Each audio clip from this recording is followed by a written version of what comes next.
Chat, we're live. We are live indeed. Welcome. Norway versus England quarter final. What a game. Welcome to the watch along, guys. Make sure to like and subscribe to the channel, of course. A9 Media Road to 1,000 subscribers, of course. And don't forget to leave your any thoughts in the chat, predictions, guys, so far. Of course, this is a massive, massive game. It's a huge game, absolute massive game. England, of course, coming into this as one of the favourites of the competition. Norway coming into this with absolutely great momentum after beating Brazil in that, round of 16 game. England, of course, suffering with a few injuries. So just before the game kicks off, let's just quickly go through the lineup. So, of course, England will go with Conte at right back. I mean, that is a fucking shocking. I mean, Sheldrup against him is going to cook him. So Stones come back in the centre back position, of course, partner with Gahey, O'Reilly. We then have Anderson, Rice, and Gordon. Gordon keeps his place ahead of Rashford. We've got Bellingham back in, of course, in the team. And then we've also got, one second, just go to reset the time here. So Madueke starts over Saka. Now, Saka actually was meant to be back in for this game, but Madueke starts, Kane up top. And of course, Norway go with the exact same team as last time, Sørloth and Haaland up front as well. So listen, here we go. England versus Norway has just kicked off. The timer is on. And let's go, guys. Let's go.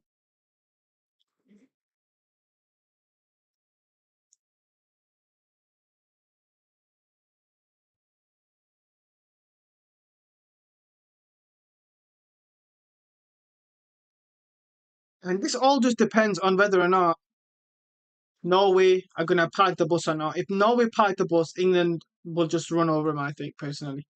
And can Jude Bellingham continue his fantastic form at this World Cup? What's he on now? 4 World Cup goals. Him and Kane absolutely carrying this team.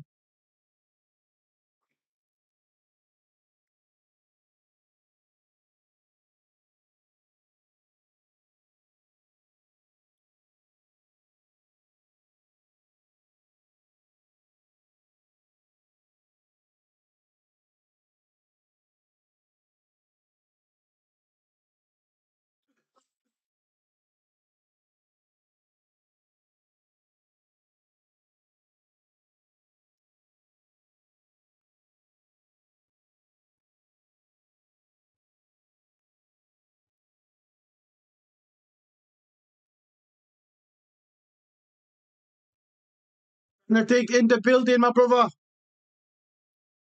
Well, here comes Madueke here, overplays it. How we doing, Benedict? Are we blessed, my brother? Why is the chat not syncing on the screen? I need my Norway win, says Benedict. Well, let's see how it goes. Let's see how it goes. Well, you hate watching Madrid. So you hate watching England. Interesting, brother. Interesting. Well, I mean, both teams started pretty well here. Gordon clears it away. Why is my chat not showing, guys?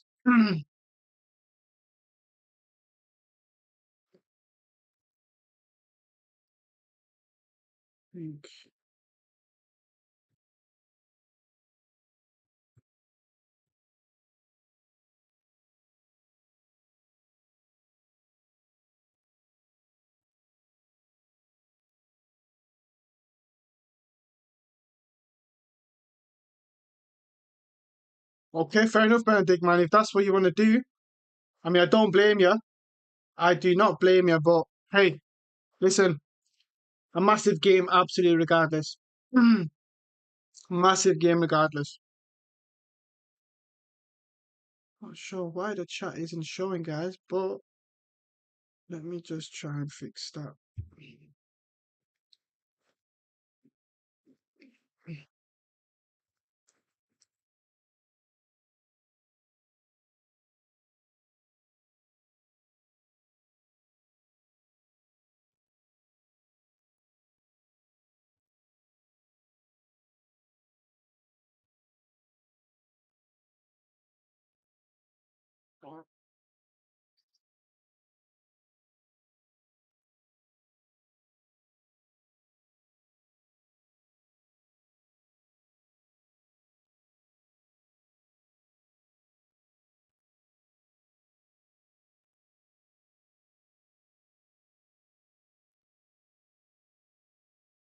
I'm not hating the players, just the fans. They're so arrogant.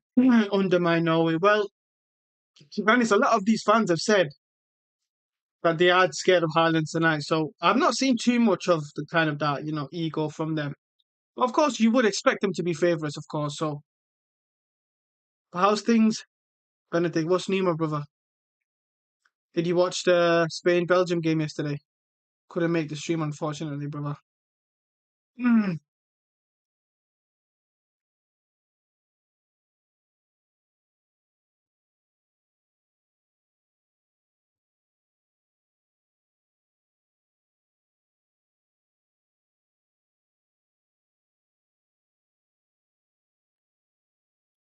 Already got this one. Let me just try to fix it. Yeah. Why is it not working?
So hopefully that should work now, guys. Sorry about that. Yeah, not gonna lie, bro. Spain with Belgium was made. Courtois could still play the manager. He's dumb. Well, to be honest, he was crying though, so I can't see how. I can't see how the game was still gonna go on. I mean, he was crying his eyes out, so I'm not really sure entirely what he wanted from there, to be honest. But look, Spain have been disappointing, to be honest. Spain have not been great. But here comes England. Gordon gets it to Kane. 1-2 with each other. Of course, Gordon keeping his pace over Marcus Rashford. Chat should be working now.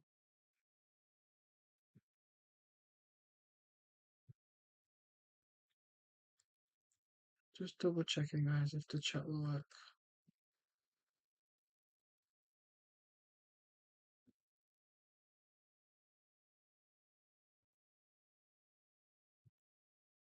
Yeah, it's working.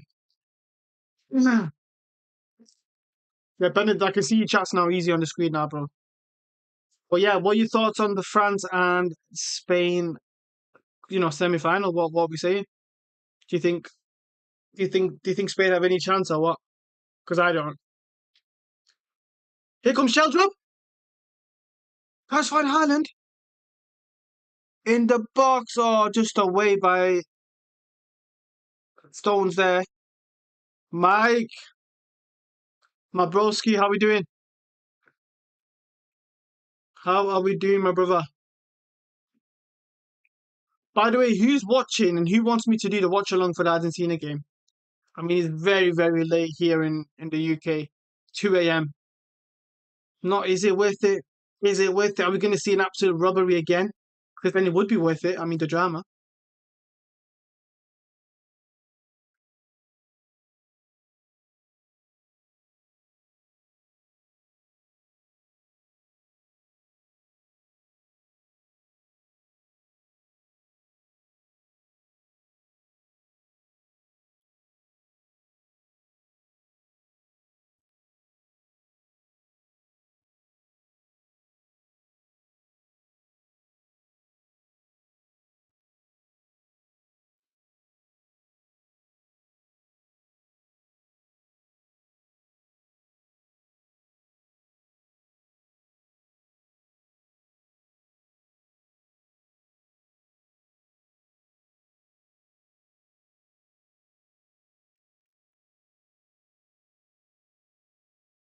Pretty steady start from England here.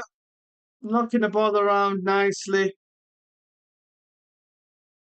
Not much happened so far in the first 10 minutes. Kind of a half chance by Norway. But Norway, I mean, they're not really sitting deep here. Sörlow's trying to get past Nico Riley. Damn. Bro's got some pace.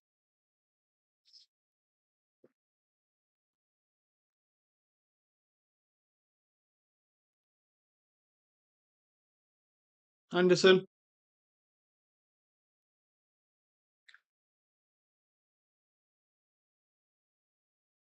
to Jude.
Vamos, England, vamos. Mike, predictions, brother.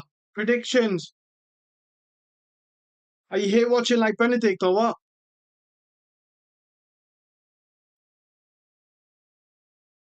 Anderson wide out to O'Reilly here. O'Reilly goes on the inside. Good defending there. Here comes Norway. What can they do on the transition here? Sörloth got the ball quite a bit. But what is he going to do in the transition? Bro moves like a sloth. Nah, no horse in this race. Brother, we have to have a prediction. Come on. What are you thinking? Surely England win, right? I can't see anything but an England win here. 3-2 England win. Oof. What a game that would be, hey? What a game that would be if that was the case. But again, it's going to be the same thing. Second half's going to be a lot better than the first half. We should just start the stream in the second half, generally.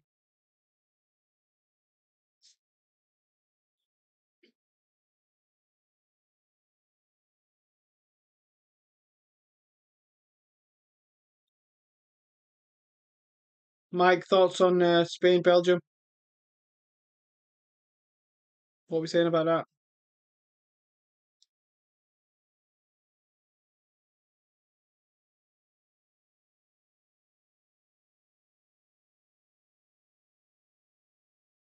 Vamos, vamos, vamos, England. Didn't watch the game. Come on, Mike, why are you not watching the game, bro? I couldn't get back home for the stream, but I still watched it. I mean, you didn't miss much. Let's be frank, you didn't miss much. I think that's fair to say, isn't it? Still thought Spain would win. Well, yeah, Spain were obviously expected to win. I thought Belgium actually played really well. In the first half, Spain were a lot better at trying to, make it a game.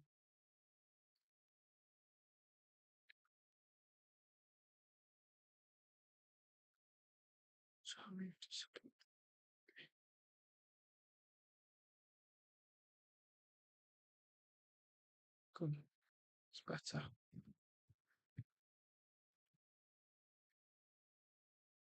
Sorry, is that Venus Williams and the crowd? Listen, like I said, I don't give a shit about who's in the crowd. Like, generally, who gives a shit? Pisses me off.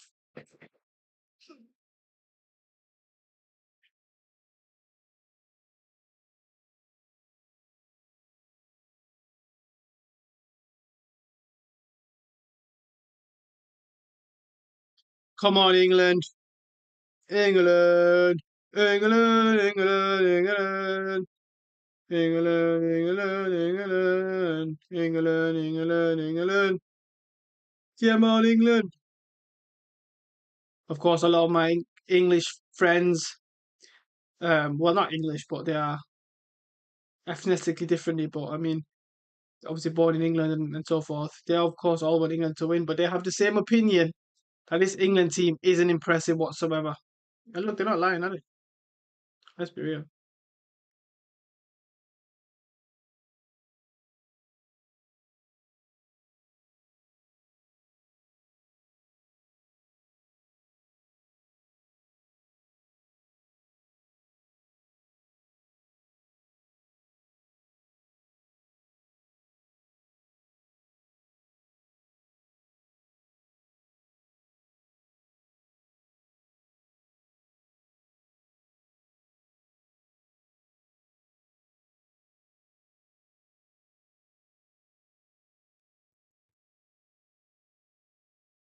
Not much to report on here, chat. I mean, both teams figured themselves out, but this is a huge game, though, innit? I mean, World Cup quarter final for a place in the semi final where you'll play either Argentina or Switzerland. What a what a game ahead, man! What a game ahead.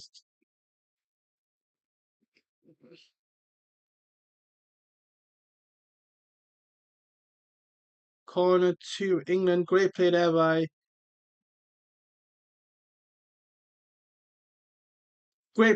Anthony Gordon, who's actually had a good few games. Started off pretty shit against was it Ghana and Croatia, and then Michael Rashford come back in the team, and then Gordon's gone back to playing well again. Corner to England, Harry Kane. Can he get onto this? Obviously, you've got Declan Rice, one of the best corner takers in the world. He goes really low. This is a strange one. Actually, I take it back. I'm here watching Norway. Why are we here watching Norway, bro? What has Norway done to you, brother? But there's no. I mean, there's don't want them to go further, but why? Oh, your Swedish, your Scandinavian rivals. I see. Okay, that's understandable. I understand that. I understand that. I think. I understand that, brother.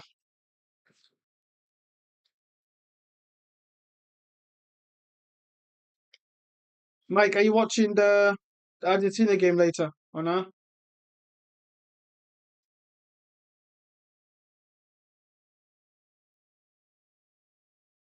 Haaland's supposed to win it there.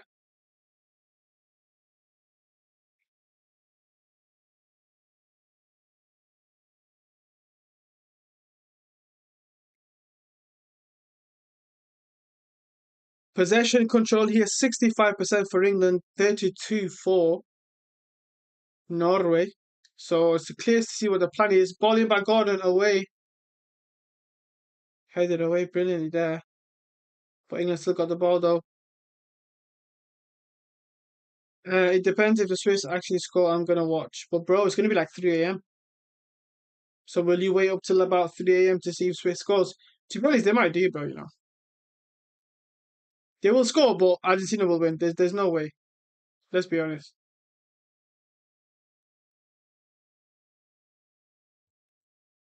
This ain't working, guys. Let's minimize it again. Yes, sir.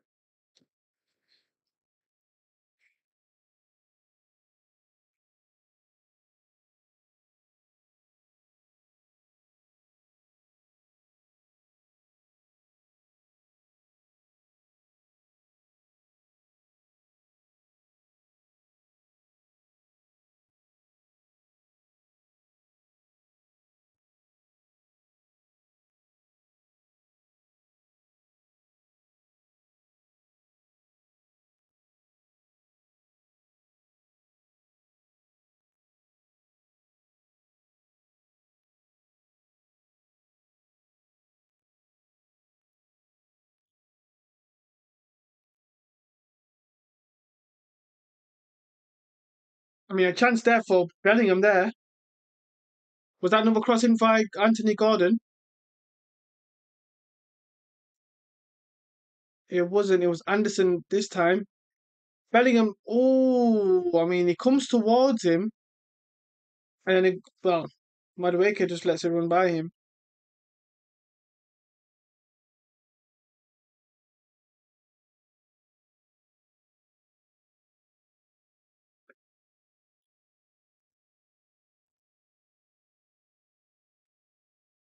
20 minutes gone here, chat. Absolutely nothing to report on so far.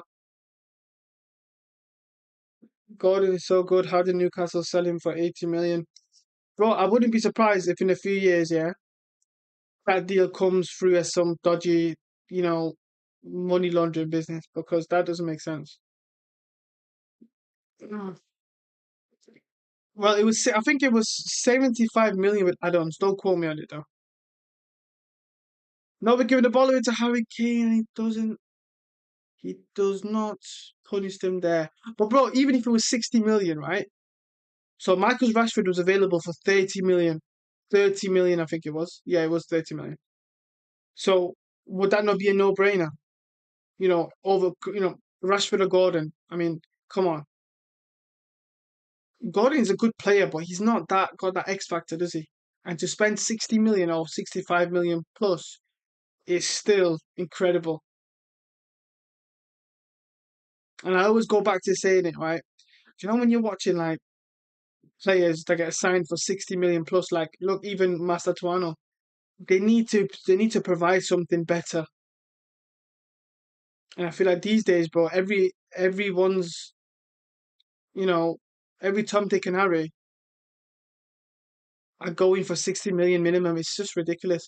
Well, apart from Adeyemi to Barca, which was 20 million, which is a great deal, by the way. A random transfer, though. I did not see any interest before that from any sources whatsoever.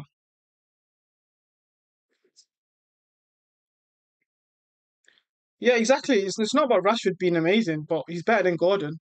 And you're spending, what, 40 million more? All right, yes, Rashford's salary might be a bit higher, but, surely there would have been a way to, sort that out and negotiate a better deal.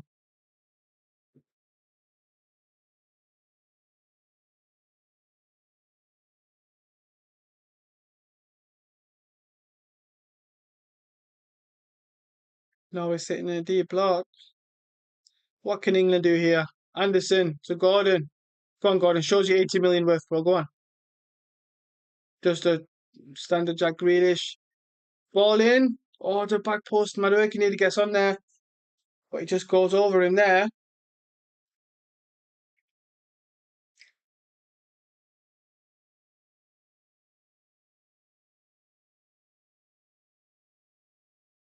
A runner is never worth that much. How much would you sell Fede Valverde for?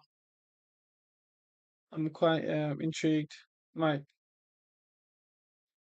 Or would you sell him? That's the second question. Because I'll tell you mine in a minute. Mark Gahey with the ball. I mean, a lot of passing from England, not a lot of.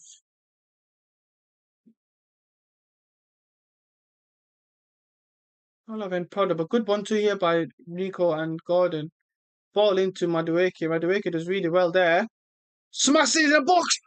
Oh, nearly gets onto Nico O'Reilly.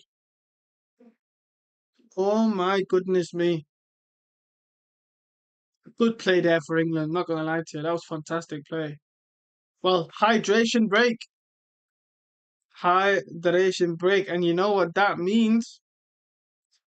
Yeah, it means stats time. I mean, look, not a lot happened in that game. I mean, that chance there by half a chance for Nico O'Reilly probably is the, you know, best sort of quality that we've seen so far. Um, Apart from that, again, a pretty cagey game so far. Not a lot happening, not a lot of things to talk about. I mean, do we even have to go through these stats? I mean, yes, we do because it's part of the stream, guys. So,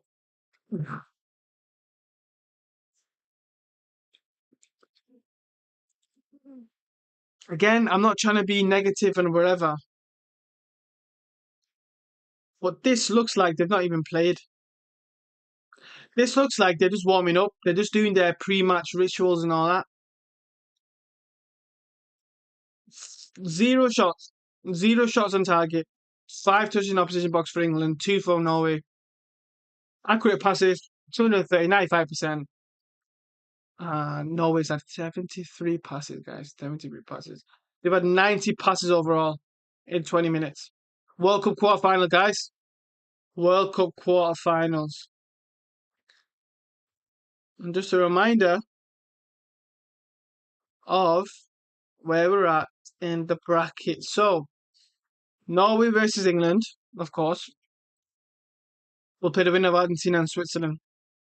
That is late on tonight. So we'll have to see if we do the watch on for that. I'm not sure. It's going to be really late.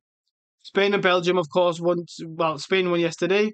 France beat Morocco. So we have the mouth-watering game here: France versus Spain, and we could have Norway versus England versus Argentina. So let's be honest, it looks like it's going to be a France and Argentina final, unless England have something up their sleeve which they haven't shown ever in their history. So Thomas Tuchel is raging there, absolutely raging at his team. I mean, I don't know if he's raging or he's just giving some instructions, but they need something here.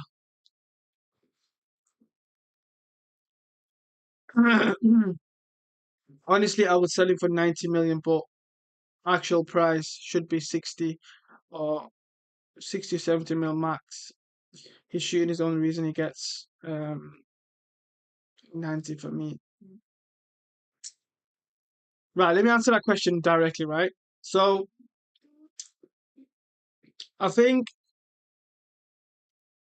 just if you look at his quality and the market, I would say 70 million is a proper minimum for me. I would ask for 105, 10 million, to be honest. Because I think 105 to 10 million is really where Enzo Fernandez is going for, Moises Caicedo went for. You've got Matias Fernandez going for 85 million, a relegation team player, right? So if that is the standard of the midfielders these days, Anderson 130 million to Man City. Listen, I'm telling you now, whatever we say about Fede, yeah, there is no way these players are better than him. They might be better at certain things, but as an overall player, they're not. He's pacey, great at defending, fantastic shooter. You're right, incredibly work rate. Yes, he's not a technical midfielder, but that's not his role. So, you know, I'm going to go with 105 million at least. I'm thinking of France v England final. I actually not any one of these games. No, I know, but maybe they will peak now. Maybe France have peaked too early and they might just run out of steam towards the end. I do think they'll beat Spain though. Spain are absolutely shocking, generally. Spain with Lamine. Here comes Jude. Gets the free kick just outside the box. Dangerous territory for England there. But as I was saying, Spain have been absolutely shocking. So France, I think they will just walk all over him. I'm going to be honest. Lamine will have his moments, but he's not played well. So the whole team don't play well. So who's showing that again? Is that Neatini? 100.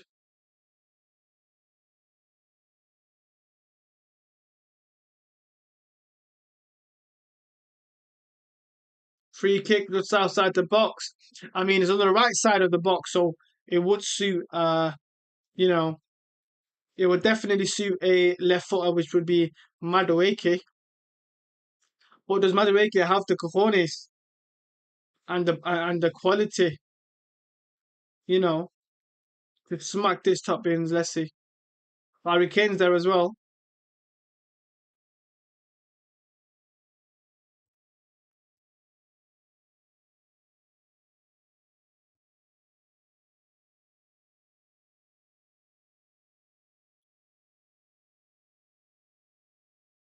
Madueke. Harry Kane takes it. Oh, smashes it over.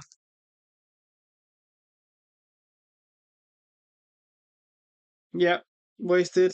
100%. Wasn't the greatest free kick, let's be honest.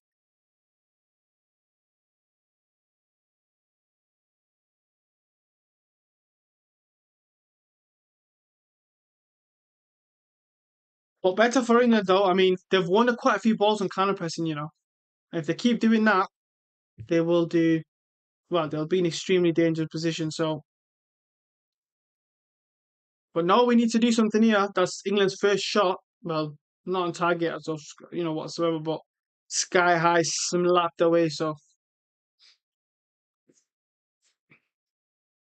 Martin Odegaard coming quite deep here on the ball. I'm surprised Nusa didn't start this game. I really am.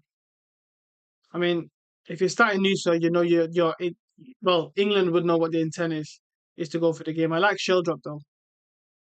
That Benfica Real Madrid game still gives me nightmares, but I did think that was a fantastic performance from him.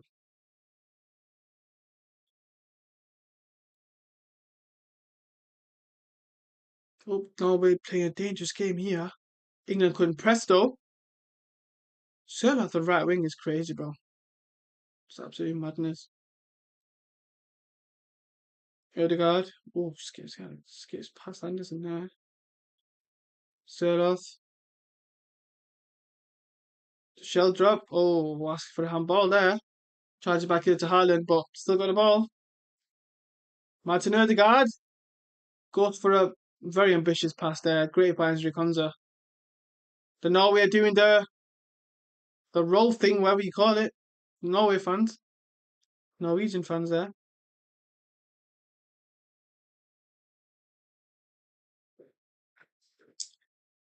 Well, this is the first England watch along from this World Cup.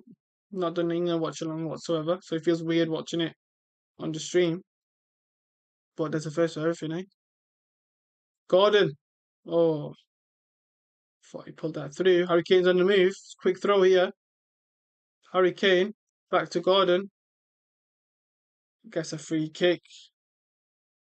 So Norway, Norwegian seems to happy about this. He's saying end the game. Damn, bro. It's been half an hour. It's been 30 minutes, brother.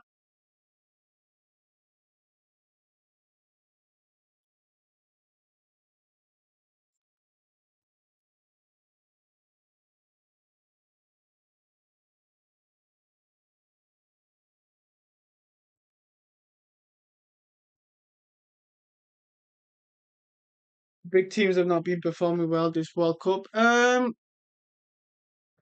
Depends who you're talking about, really. I mean, France have been amazing. Argentina have not performed, but they've still won games. England, yeah, England's not had a good performances whatsoever. But I don't expect England to have good performances. But I've watched enough of this England national team to understand that they're not going to be good on the eye. Ezri Kondoné loses there. Spain's been shocking. I think Brazil will obviously shocking to a degree. Um, Portugal were again on and off, shocking. And who else was there? I believe that's probably the biggest teams, isn't it?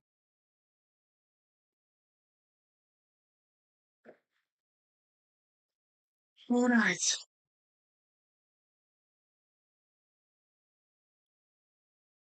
Norway pressing high here. Declan Rice must be in the trigger there. This is what England do well. Once they get pressed high, they always find the solutions. Look at the movement here. Brilliant. What could you do? Hello, handsome says me drop. Haaland! That was dangerous there from Stones. That was very, very dangerous from Stones there. I mean, I need to see it again. But the reaction from Haaland was that, you know what? That was a difficult chance. Well, a big chance for him.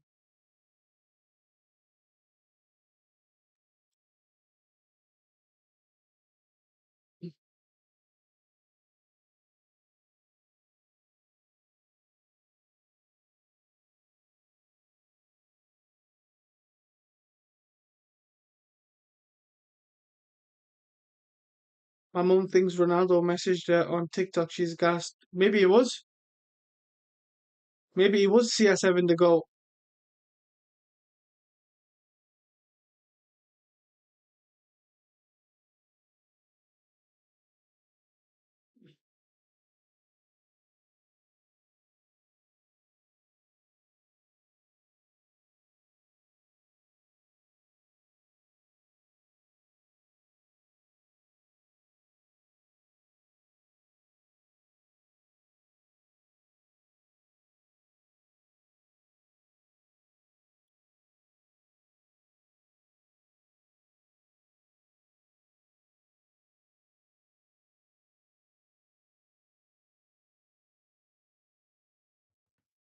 She's upset. We told her it's a fake account. You should have just told her it was real. Keep her happy. Ball in from Norway. Yeah, Haaland! Whoa. Yo, yo, yo, yo. I thought that was it. Erling Haaland rises up. I want to see who he goes over there. But Harry Kane gives it away again. And he's on the floor. Shell drop. Here comes Norway. Shell drop. Goes for the goal. And he scored. I believe it. What the fuck? Shell drop. Is that deflection? Fucking hell.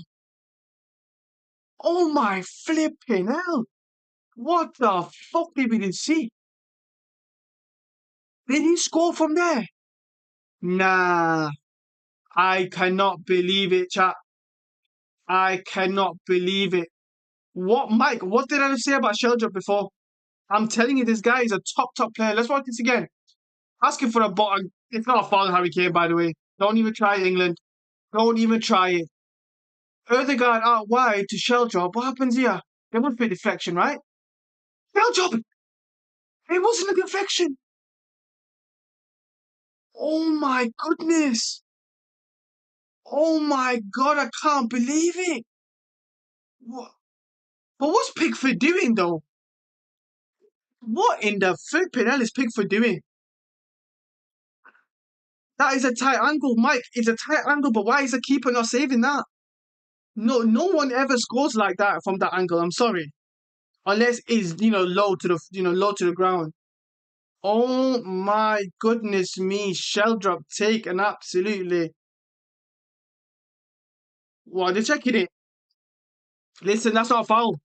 That is not a foul. Don't try it, England. No, it's a goal. It's a goal. Oh my goodness me. What drama do we have on store here, guys? What drama?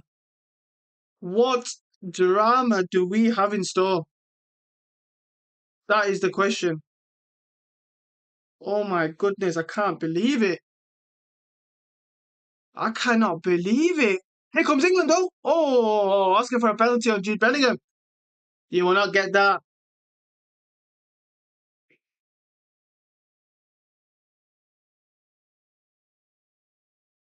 Oh my goodness. Can't believe it. England is shocked. England are absolutely shell shocked. I don't believe it. I do not believe it. There is no way Pickford's not saving that. I don't get it. Whose fault is it? The manager or players or both? Fault for what, Mike? England being shit.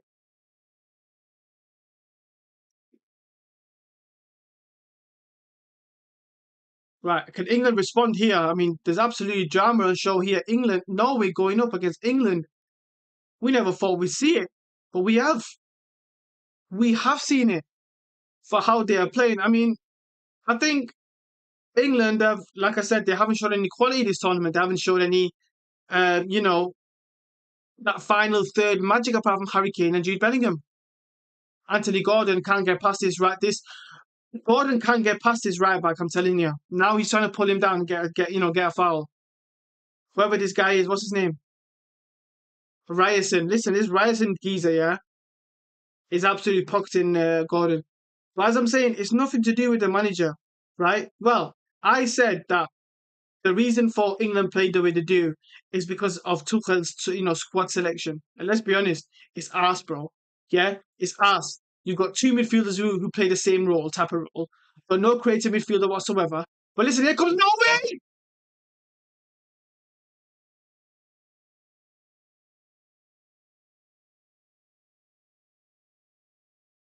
I thought that went in.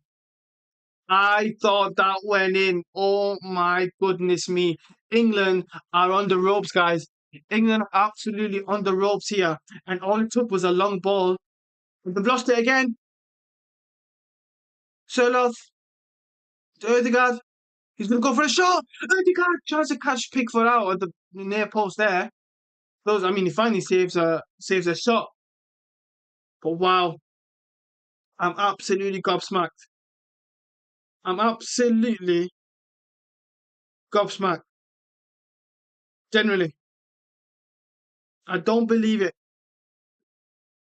No, we are getting confident. Exactly, Mike. I mean, look, if anything, this is good for the game because if Norway came and sat in a deep block, I mean, it was, a deep low block, but this game would have been like everything we've seen, this tournament. Wow, absolutely unbelievable. Absolutely unbelievable.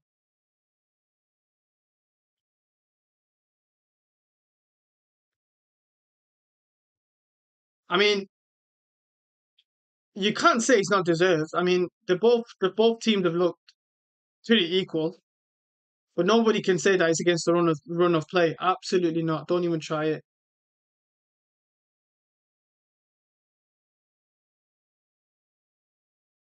Sheldon just leaves Madueke to go there. I mean, that's not going to be great, is it? G tries to find Harry Kane. Here comes Norway trying to find Haaland there. Haaland's bullying Gay there. And bully Stones out of play. Yo, Mr. Haaland is coming home. The national team is coming home. Anyway, bro, they should rename the song. He's never coming home anyway. Listen, that song is just a. I thought it was a parody song. Me, I really thought it was a parody song. I did not think that was real. Here we are. Here we are. And now we've got the good ingredients. I mean, they got two, big strikers up top who can, bring the ball down, show some physicality, and you've then got guys like Sheldrup and Odegaard who are just the creative players. Rison's not happy with something. That song is a jinx. Why did they make that song?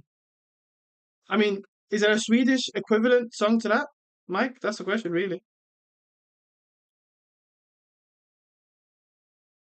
Right, can England respond here? 4 minutes till the end of regular time. Don't know how many minutes are going to be added on. I mean, probably 5 minutes minimum because of the hydration break. I don't know. Well, Sweden will never win the World Cup, will they? Like, genuinely, to be honest. We are too shit to England playing slow motion. England have always been boring, generally. I mean, this World Cup, England had that first good game against Croatia. That was it. Literally. That like the first half of the Croatia game is still England's best performance so far. And we're in what? How many games is that later? 5 games later? That was against pensioners in Croatia as well.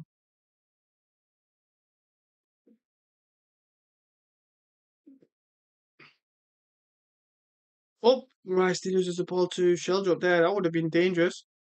Madueke finds Jude.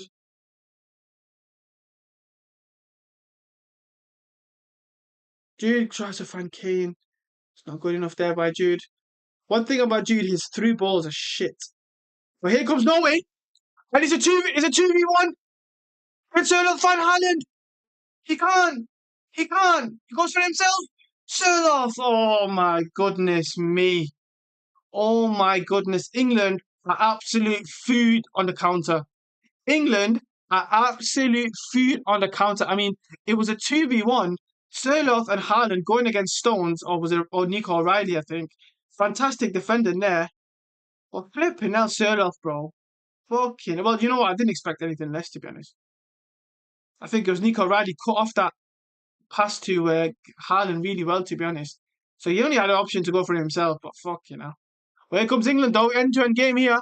Madueke goes into the box, and it's fantastic defending by whoever that guy is.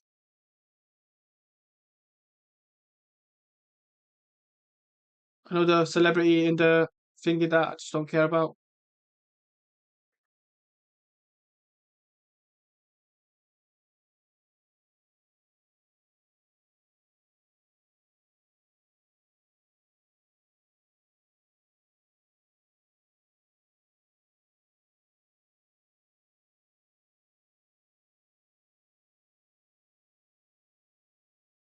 Corner for England.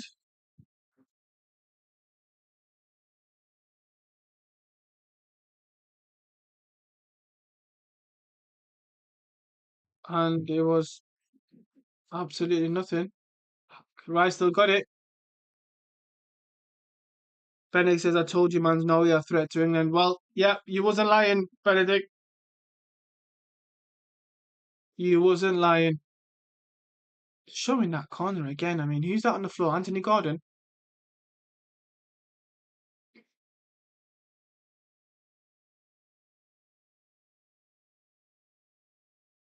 Just watching that goal again. Shell drop. I mean, wait, I'm just watching. Is he supposed to be saving that? I don't know. I've never seen someone score from that angle on their left foot. I've never. Not going nice insert through a pass. Look, there's Fries, that Oscar Bob. Well, Oscar Bob, there's Nusa too, but it's working so far. And here comes Anthony Gordon. Long ball over from, I think it was, and he hits it out play by trying to dribble. Gordon is Fries, man. I'm telling you. Gordon just tried to dribble and he went out for a goal kick. Fuck you now. Well, 4 minutes added on, yeah? 4 minutes added on, my people.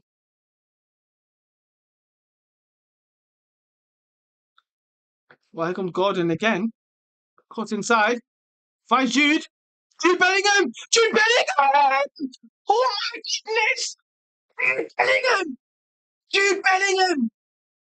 They said bench him. They said leave him leave him in Madrid. They said don't bring him. They said don't bring him. They said start Morgan Rogers over him. They said start Morgan Rogers over him. They said he was too cocky. Said he didn't do anything at Euros. And guess who stepped up now? Guess who stepped up now? And guess who stepped up again? It's Mr. Jude Bellingham. And what a goal. Look at this here. Gordon puts in, finds him into the box, takes out one touch, and he's absolutely brilliant. Both on his left foot. And that is what I'm talking about. This is one of the best box-to-box midfielders that we've ever seen. He is so good at getting into the box.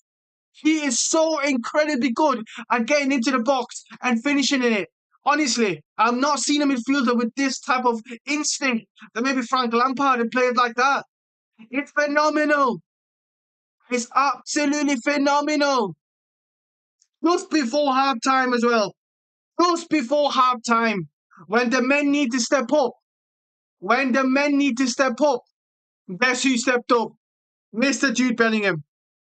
Mr. Jude Bellingham. Unbelievable.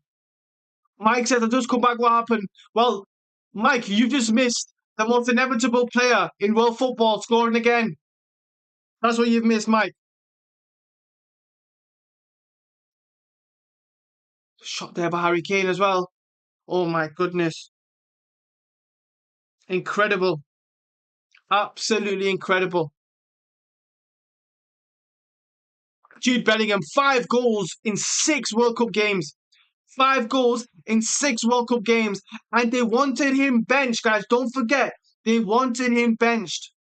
These English people, yeah, in this country, wanted him benched because they didn't like him. And because he plays for Real Madrid and he's cocky and this. But when he does stuff like that, it's all good. It's all fine, isn't it? Here he is again. Oh, what a turn there on Martin Odegaard. He's all confidence now, Jude Bellingham. What a World Cup from him. Incredible. Here comes Anthony Gordon. Can they get another goal before half time? This is what football's about. Big games. Real Madrid players stepping up again. And that's what we love. Here he is again. Finds King. Free chips it. It's a goal. Oh my God. Oh, it's offside. It's offside. Oh my goodness. And it's them two again. It is them two again. I mean, we'll look at it. We will have a look at it indeed. So Rice finds Jude. He's just offside. Oof.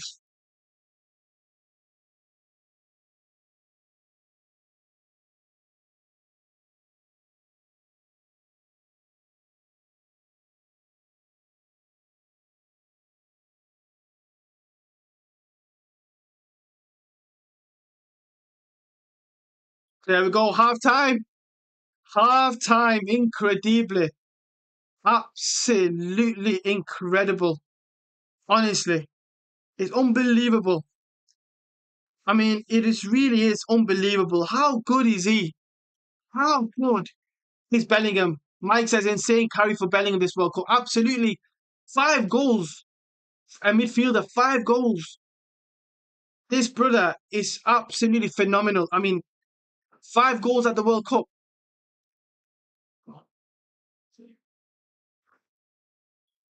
5 goals at the World Cup. Five. I cannot believe it. I cannot believe it. But that's half time. That is half time. Let's pause the timer there. But thoughts on the game so far, chat? Thoughts on the game so far, chat? What are we saying? What are we saying? Harry Kane nearly made it 2-1 as well. I mean, wow. Unbelievable, man. Yo, we have to take a moment just to appreciate Jude Bellingham. We have to just appreciate the player that's currently at our club, guys. Generally. Like, what a carry job that is. Swan! Big up my brother. Anthony Gordon clears everything Rashford has ever done. Swan, are you watching his performance or not? Because your boy is stinking out the place, bro.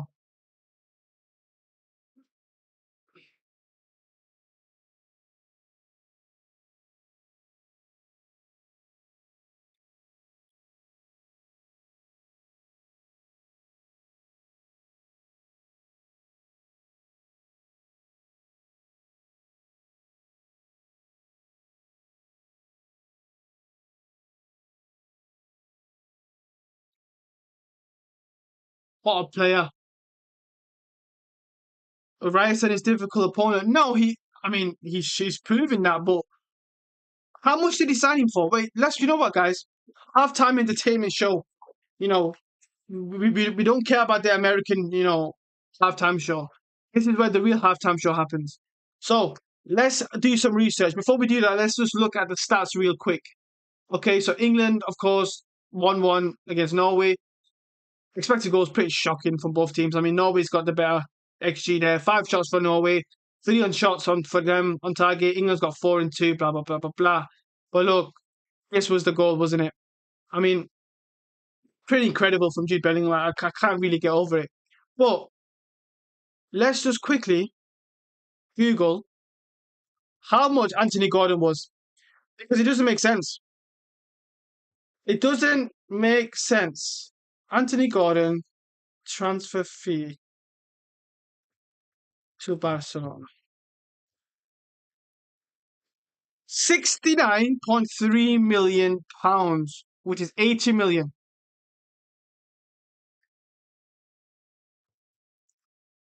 80 million blood clot euros. Now, I don't want to be that guy in it. I don't want to be that guy, right? And Swan, you know this. You watch my content. I'm not a Barcelona hater. Well, I am, but I'm not like a crazy hater, right?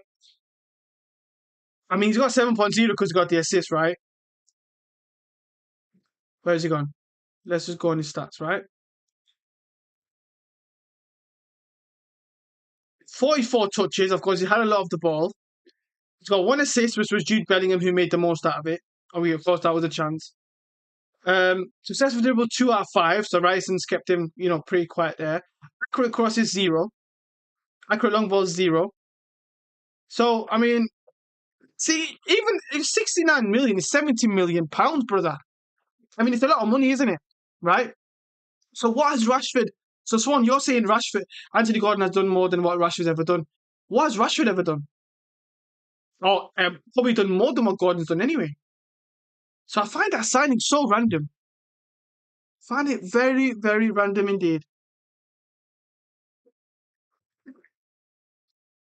I'm not understanding some of Barca's business this whole, this season. I really don't. I really don't understand what is going on. Daylight robbery. What's a daylight robbery? Oh, the money, yeah, of course. 3 assists, very accurate ball. A Rashford lack of awareness and effort is criminal. Well, Rashford has that in him. Rashford has that, lack of quality, should we say, in the last third. But Anthony Gordon isn't any better, Swan, and he signed him for 69 million. 69 million. You know what I mean? That is not a small amount of money, and you guys always broke. So I'm surprised you spent that much money on Gordon.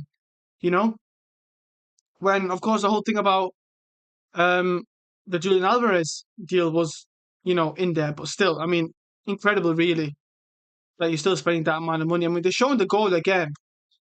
I mean, Sheldrop gets the ball there, goes on his left foot. I mean, how does he even find the corner? And I know he hits the post, but how does he even? I don't understand. Not effort. He always gives effort. No, he does. Rashford gives effort, but some players an effort is not really, you know. Yeah. Again, so you're talking about runners who can play and maybe do a few things, but that isn't always good enough, though, is it? That isn't good enough to always, kind of win big games, is it? You know what I mean? So, I mean, I get what you're saying.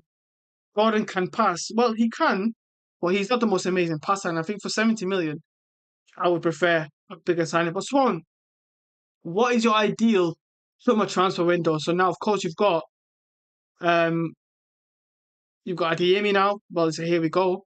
You've got Gordon, which is official. Other than that, you're not really signed much, and I just wonder what is it that you would look for? Mike says Sörloth sold it for Norway. Should have been 2-1. Brother, that Sloth, yeah, with all due respect, with all due respect, is, you know, not going to make the right decision there. Brother, Diamande for 120 is so bad. It's absolutely, well, that's what they're asking for, right? So let's see if PSG pay it. Because, of course, they're going to, look, they're a selling club, Leipzig, aren't they? They're a selling club. They always have been. That's how they run their business. That's their business model. So,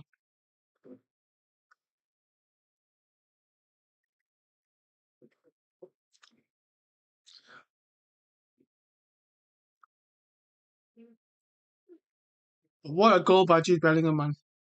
The market is absolutely terrible, brother. And we were just. Right before, So I asked the question, Mike, Swan, sorry. I asked to Mike, I said, how much would you sell Fede Valverde for? Yeah? And Mike said, we'll sell it for 75 to 70 or whatever. Oh, no, he'd want to sell it for 90, but, really and truly 70 million would be fine. And do you know what I said? It's not even based on his quality. I would put him 100 million, 105, 10 million. And the reason for that is because of the market. If Elliot Anderson, I'm watching him now, I've never seen this guy do anything amazing. Declan Rice went to Arsenal for 105 blood clot million. British transfer record. Okay? British transfer record. And I'm not saying he's a terrible player. I will never say that. But he's definitely not worth any of that price. You should not sell Valverde. He has too many legendary moments. Yeah, but Swan, are we gonna live in the past all our life? Wait, look at this kit. Actually, wait. Let me turn this way. Turn this way. Look. So I'm saying it objectively. I'm not saying it. I'm not going to be biased here. He is one of my favorite players, but his behavior this season with Xabi Alonso, with then the Aurelien Tchouameni situation, him as a captain, his behavior with Uruguay as well. I mean, how much can it be a coincidence all the time? It's his second manager there's an issue with now. But it doesn't matter anymore about legendary. Look at Vinny Jr. Look at Vinny Jr. though, Swan, right? Vinny Jr. at Real Madrid won 2 Champions Leagues for the club. Okay, won 2 Champions Leagues for the clubs. Has had great big performances, but it doesn't matter anymore, does it? Because life moves on.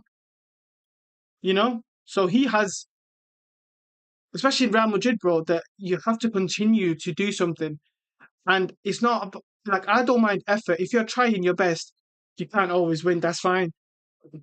But my thing with guys like Vinny and Fede is they're saying that they say they're trying, but they're also kind of having shit attitudes behind the scenes, and that's unacceptable for me.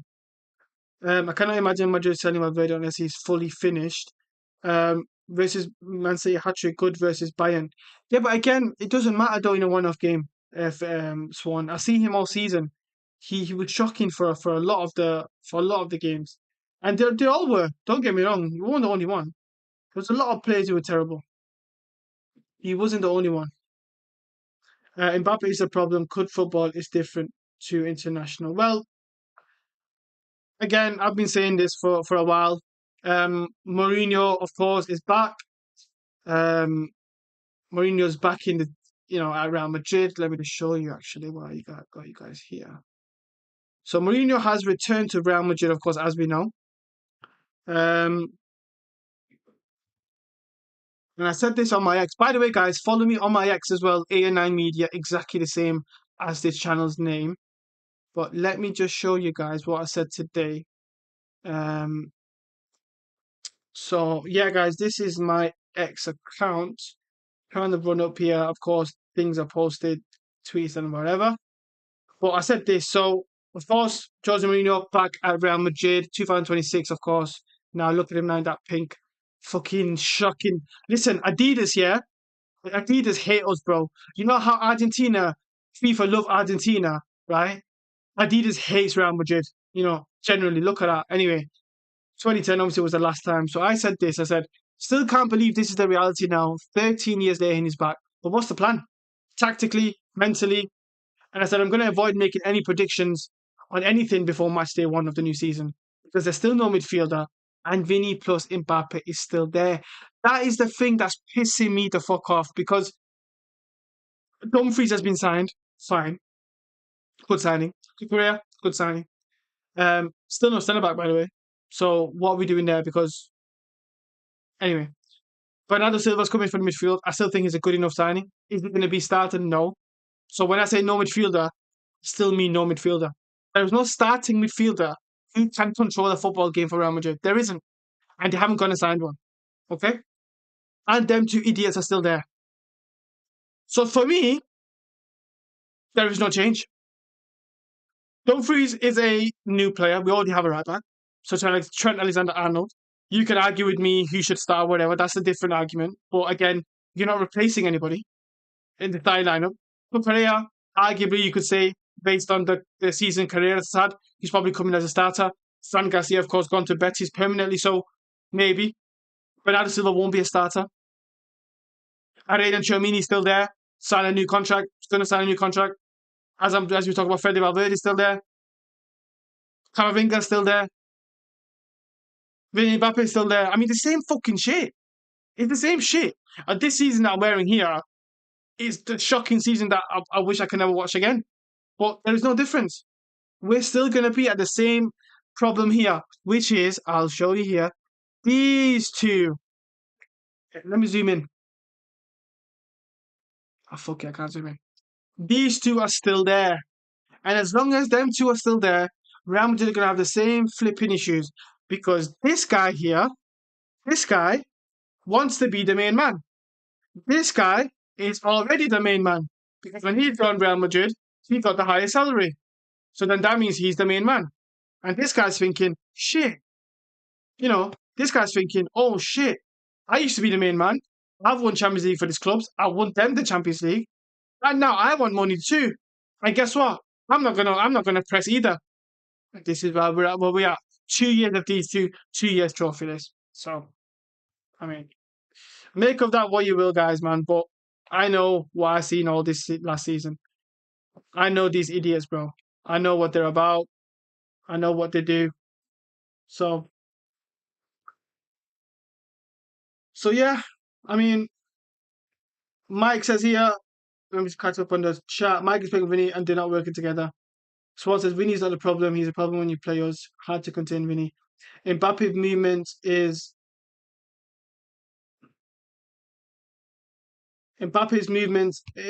so dead. Effort dead. Position of striker dead. It's so annoying. Mbappe plays fine on the French national team. How do you play? Only good for everyone for a year.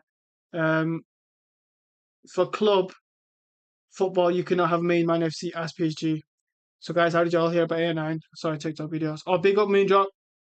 But let me just ask a few of the questions here. So, of course, Mike says about um they can't work together. Well, that's evident, isn't it, guys? They can't work together, and as I mentioned, the reason why. Swan says Vinny's not the problem for you. He's the problem when you play us. Hard to contain Vinny.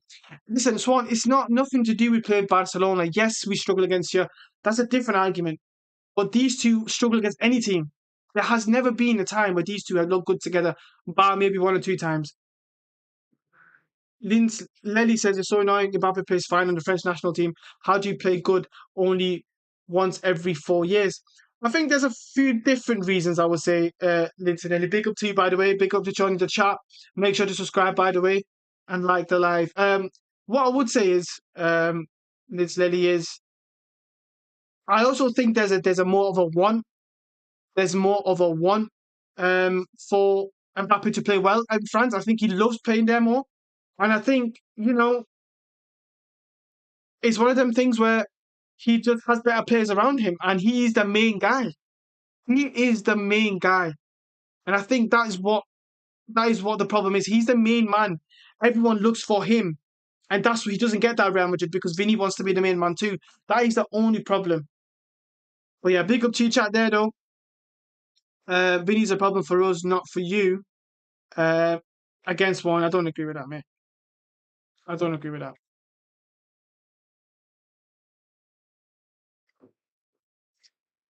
Vinny on his own is of course better than what he's with Mbappe. But together, they're absolutely hopeless. But listen, second half it is underway. Second half is underway. So let's reset the timer. What we're on now, 45. And let's go on there. There we go. Predictions for the second half. Moondrop says he enjoys summer breaks. That's it. Well, he doesn't get any summer breaks, does he? Moondrop when he plays World Cup. So I don't know about that one. A massive, massive goal, of course, by Jude Bellingham just before the halftime break. And look, England, of course, was going into that with 1-0 down there, would have been a disaster there. Um,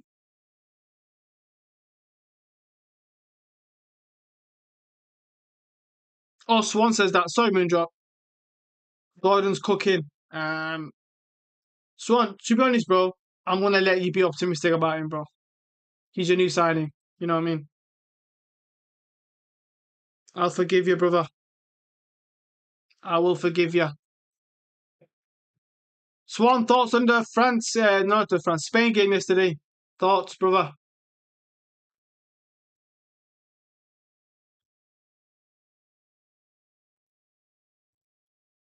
Of course, we are going to have France versus Spain. I mean, what a game that's going to be. What a game that's going to be.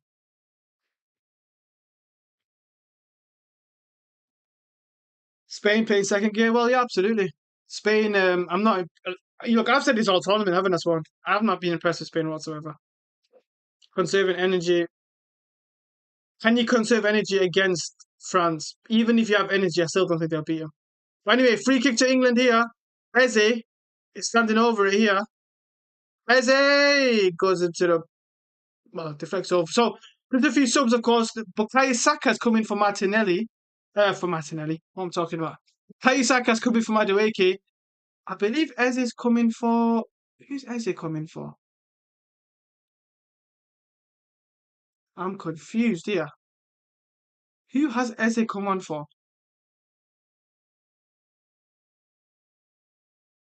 Bellingham's of course still there.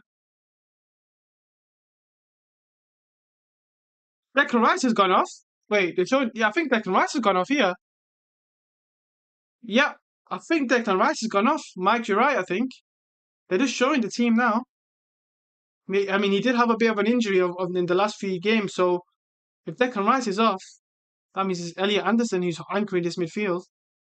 France, yes, Spain can beat. Actually, beat will do more because Spain won't park the France won't park the bus. The thing is, though, yeah, it is. It is Declan Rice that's gone on for Eze, by the way. No, he's not. Oh, it is. Anyway, um, Spain can beat Spain, but actually Spain will do more because France. But the thing is, though, Swan, I understand the whole Spain not being able to break down, blah blah blah, low blocks and blah blah blah, parking the bus. But Lamine just hasn't performed to the level that he should be. And without Nico Williams, well, I mean, I know he was back yesterday, but whatever. Because they're not had him for most of the tournament, they've just been really shocking, haven't they? They've just not shown that quality. And ironically, he needed a Marino, 2 games in a row to save them, really. It will be a great game, I'm sure. It will be a different, I mean, hopefully we see a different Spain because, like I said, I don't care who wins that game. I just want to see a good game. Well, here comes, who's this big guy? Here comes Norway here. Good defending by Kai Saka.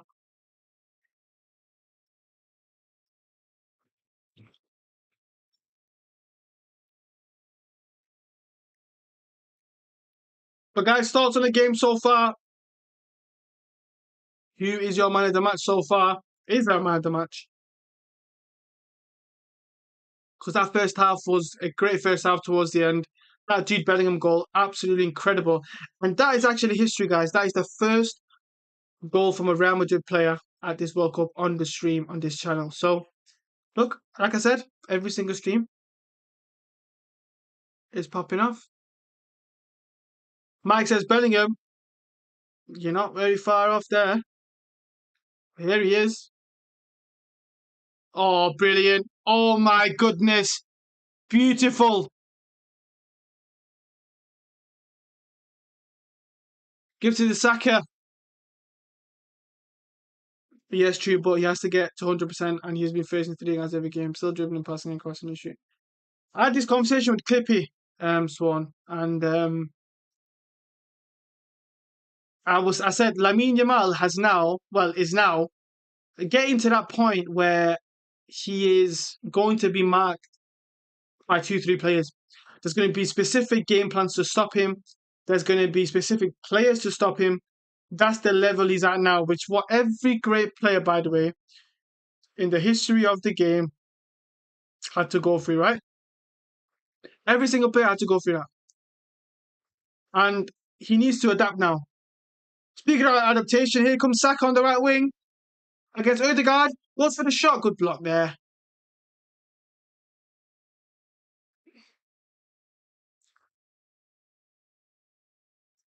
And yeah, as I was saying, he needs to now adapt.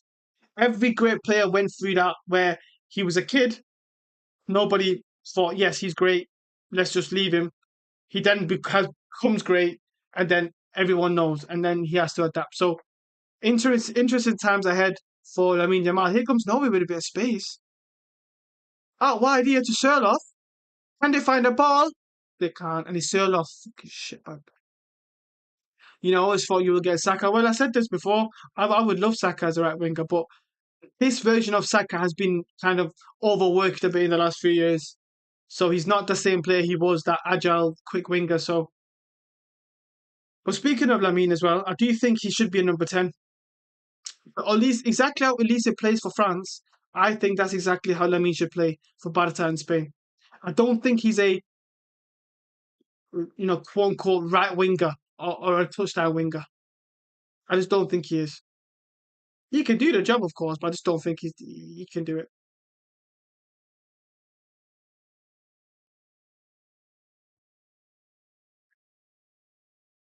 Ball in per corner from Norway there.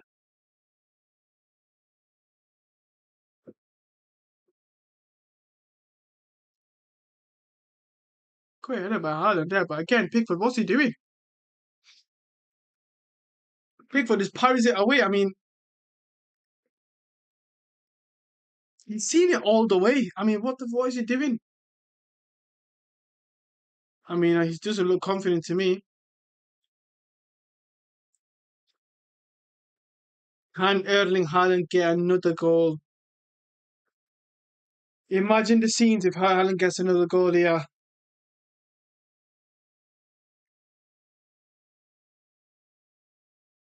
Ryerson with the corner. Have to beat the first man. Have to beat the first man.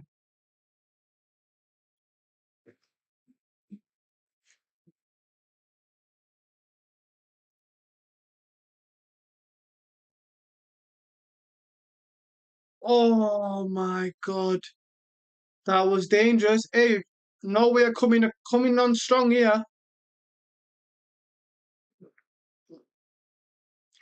I mean, they flick it to the back post and Stone just gets his head on it.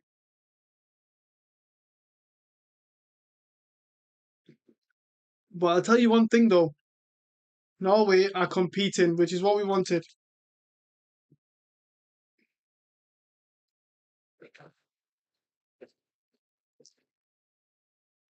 Another corner ball here from Norway. And they've got big guys in there. My goodness me, look at the size of these Norwegian players. Haaland, Sørloth, and all the other centre backs. They're massive. Corner from Ødegaard. Oh, nearly gets Haaland! What a save! And it's a goal! It's a goal! Oh my goodness gracious me! I did say they are dangerous at set pieces. I did say that this Norway team are absolute tanks from corners, and it's 2-1. It is 2-1.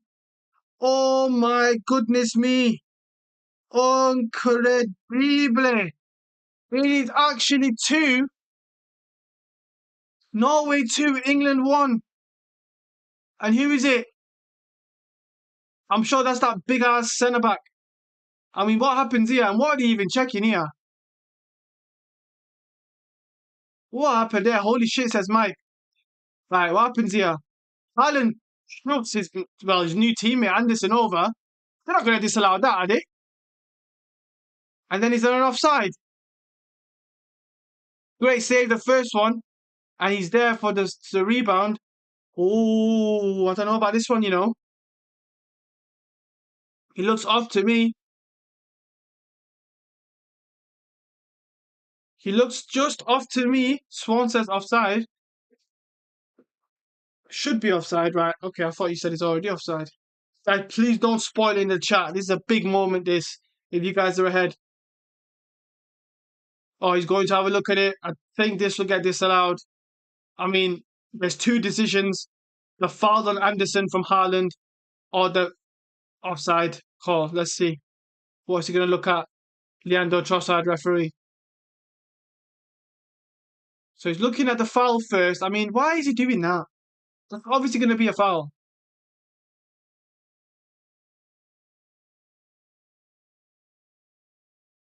I mean, yeah, he's going to give it for the foul, isn't he? After review. No, Norway number 9. Foul on number 8 for England. No goal.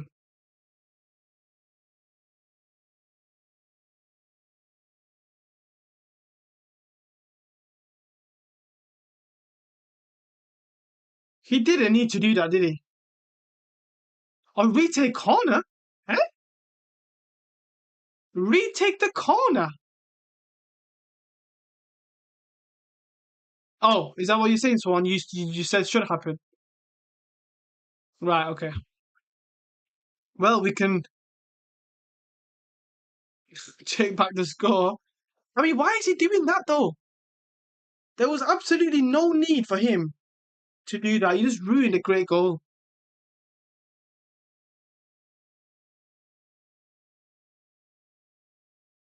I mean, he didn't need to do that. But they are retaking the corner, right? Okay.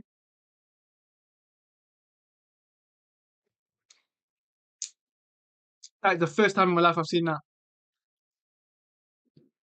Well, here we go again. Listen, I'm telling you now, these set pieces are dangerous, bro. Haaland's getting ready for another one. Imagine he pushes him again. I would laugh my head off. That would be the funniest thing in the world.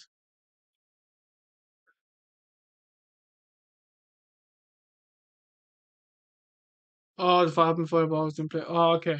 Fair enough. So we take it. But here comes the ball again. And this time, oh, didn't Haaland nearly fix it over, but it's out now. Jude Bellingham has the ball here, and he's like, gives him the front ball again.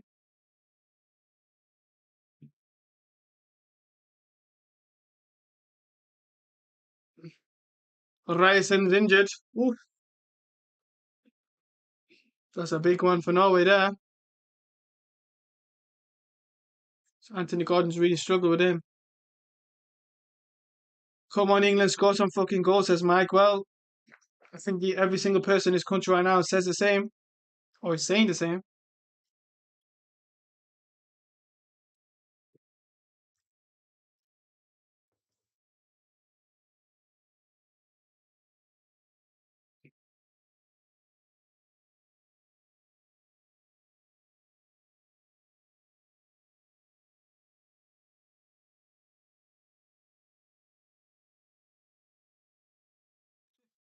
Gordon took out Ryan, says Swan. Swan, you know what, brother?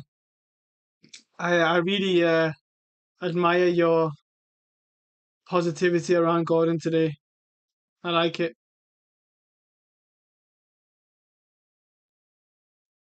Well, he's off now, and I'm going to be completely honest. I have no idea who the hell his replacement must be. He looks absolutely gutted. That could be the end of his World Cup, of course, even if they do go through. In comes Ausness. Does he have the same cojones as Ryerson had on Gordon? Because Rashford is probably going to come in the second half as well.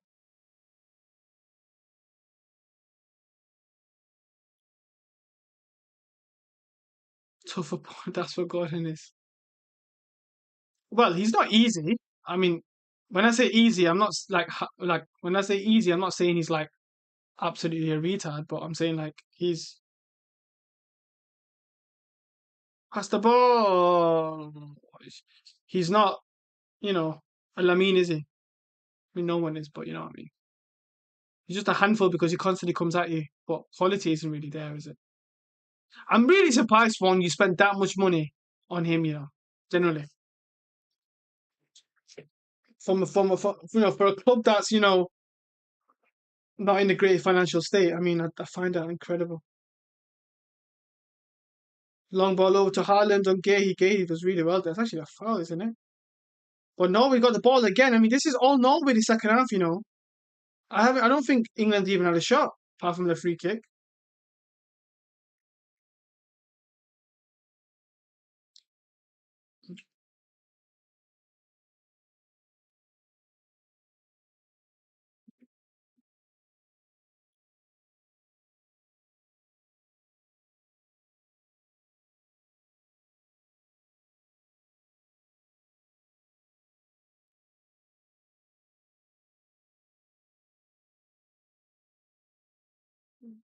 And being real, Gordon is better than Nick. Swan, now you're just trolling, bro. You must be trolling in it. You must be trolling, brother. I'm telling you now. You have to be trolling. There's no way.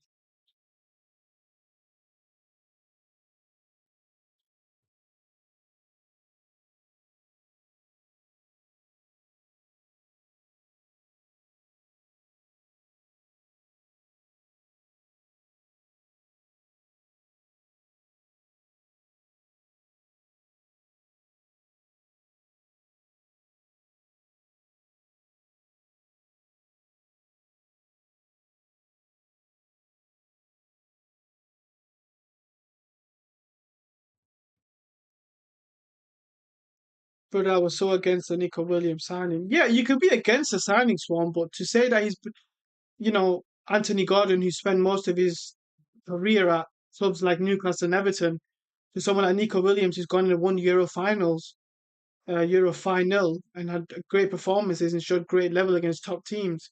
It's a big statement, isn't it? But why would you be against a Nico Williams signing? I mean, he would have been perfect for you guys.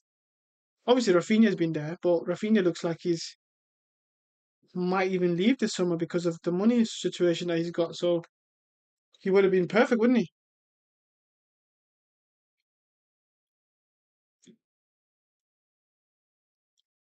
No, we really enjoyed some good possession here. This Sherlock's right wing business pissing me off, honestly.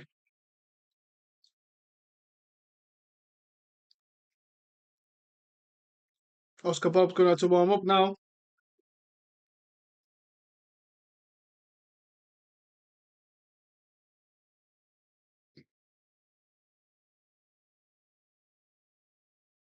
But what in what way, Swan? I mean,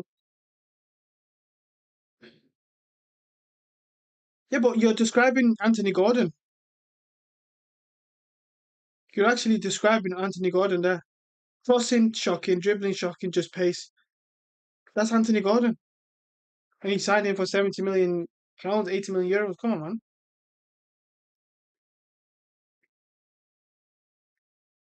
Jude Bellingham nearly loses it. Gets a free kick though. He just played that.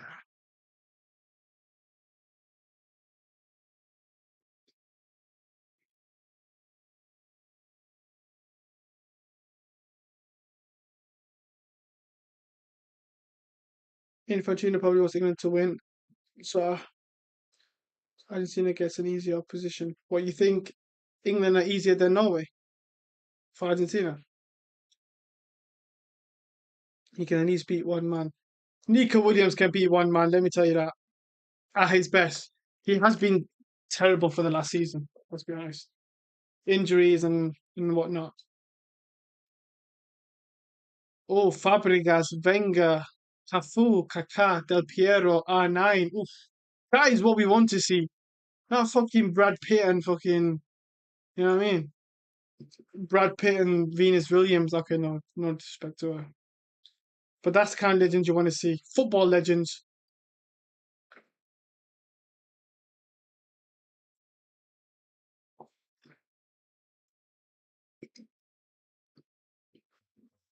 Guys, I have a question. If you could sign one player, right? One player from your rival club, who would it be?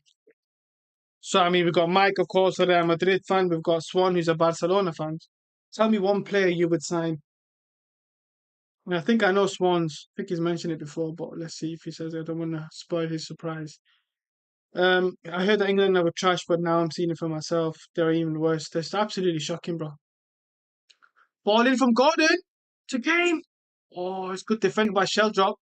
See, that's what happens when your left winger tracks back. Vinny, should be watching that. Mike says Yamal. Ooh, oh, interesting. Interesting. I wouldn't go for Yamal. I wouldn't. Not because I think he's a bad player. Of course he's not. I just think, how many egos do you want in the team? Yes, he would work off that right wing, but how many egos do you want in the team? You know, my play is actually someone like Pedri or Frankie de Jong. I think players like that are more suited for Real Madrid than any other players. Here comes Nusa. Oh, now we're talking. Now we are talking Solbakken. Swan says probably a Chomini. I thought you'd say Vinny, Swan. I'm pretty sure it was you who said Vinny, that you'd want Vinny. Who's going off here? Number seven. Who's number seven? Is that Bob and Nusa both coming off? Oh, Soloth. Yes, thank God for that. I mean, he's put in a good shift. I mean, the plan has worked. They've been physical. They've won the ball up high. Shell job's going off as well. I like Trent, but his lack of intensity would be a problem. Um, no, I hear you. I understand that, but I don't think his lack of intensity. I just think his lack of defensive ability rather than just intensity. He does try. So on comes Sirloth, off comes Sirloth, and Sheldrop, on comes Bob and Nusa. And look, England, who actually should have been way ahead in this game, let's be honest. England are doing that thing again. Shocking performances, allowing Norway to dominate this game. Terrible. Yeah, but I have Rafinha if he's gone to Vinny Shaw. No, but okay. Well, let me ask you another question then, Swan, right?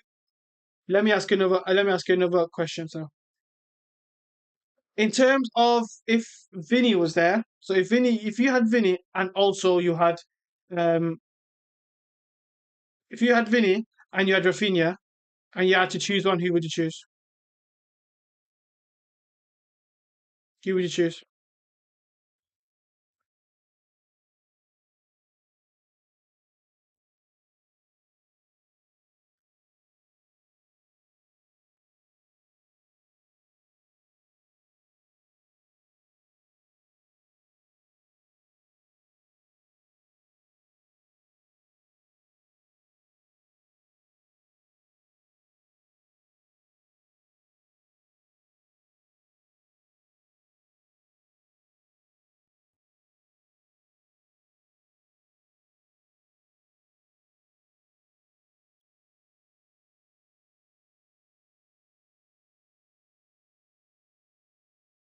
Rafinha because he takes all the intangible. Rafinha can shoot better.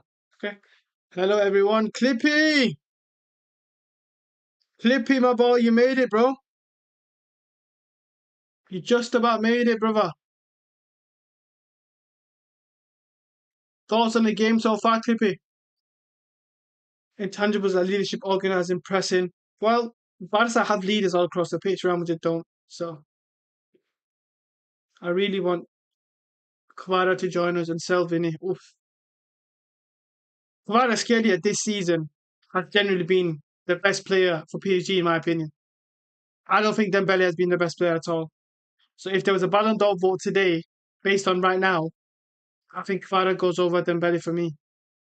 Um, a little late, but I made it. But listen, Clippy, it's better late than ever, my friend. Better late than never.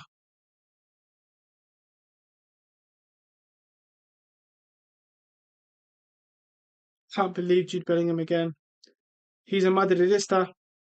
We lost Liver also, so he's our only leader. Again, still not still not a replacement for him either. Off comes Swans boys Gordon. Off for James. Huh? What's going on there then? I'm confused. So the defending are they?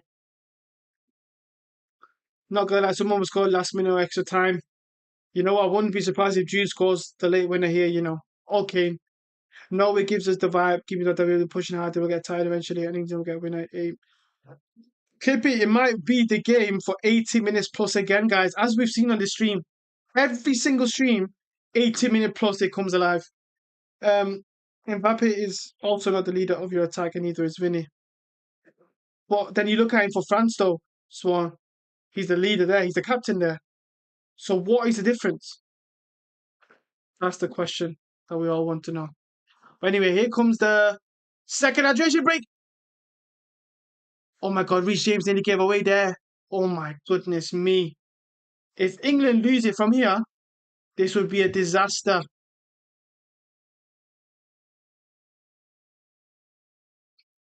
And I'll tell you what, I'll tell you one thing.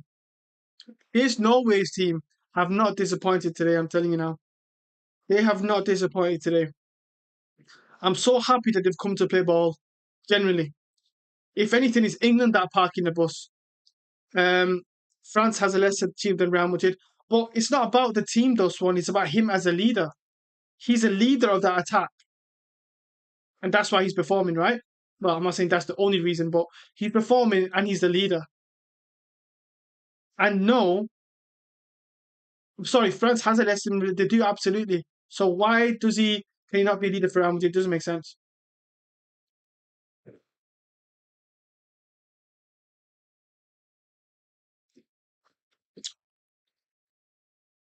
Mbappe is not the leader, the guy who the team followed against their manager.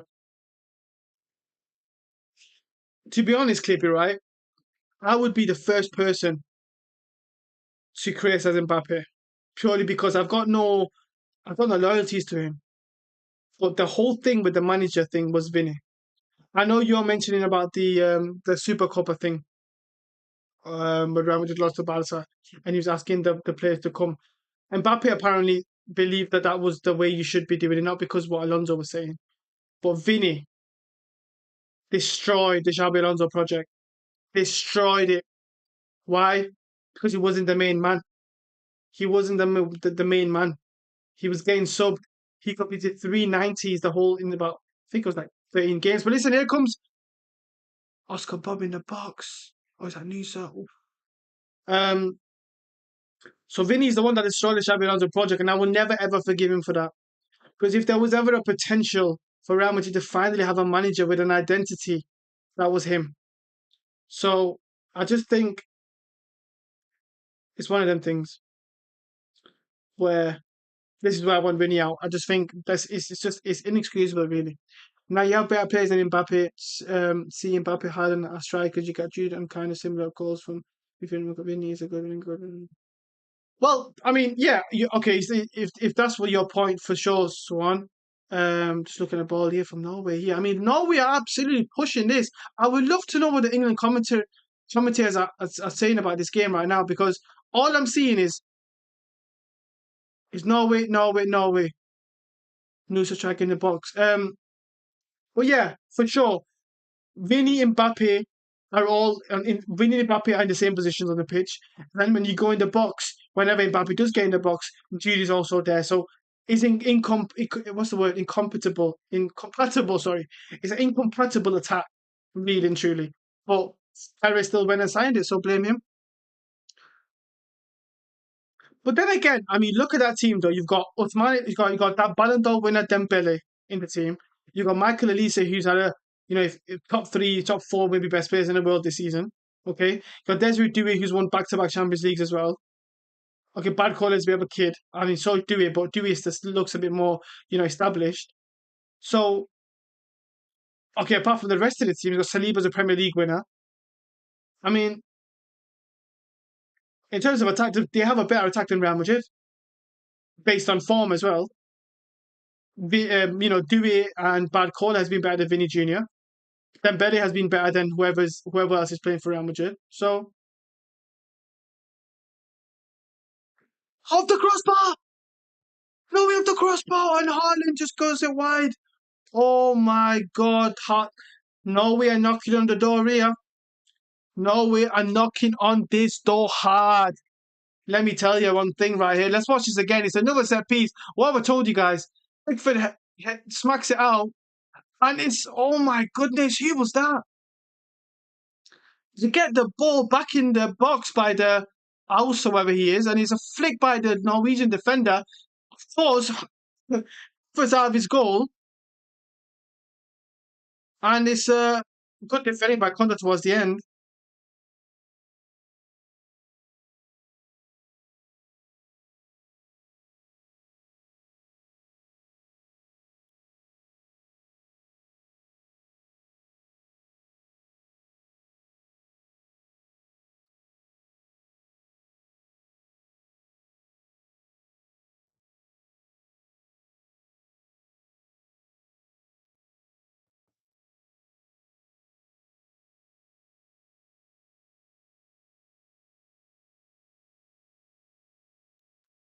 England again dominated there.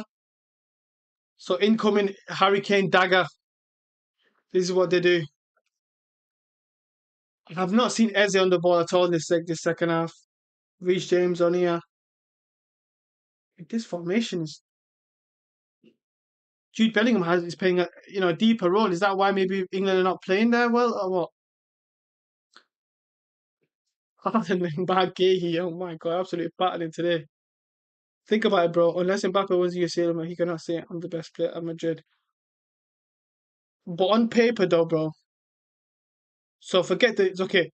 Let's forget because Mbappe's club career has been pretty average, right? Let's be honest.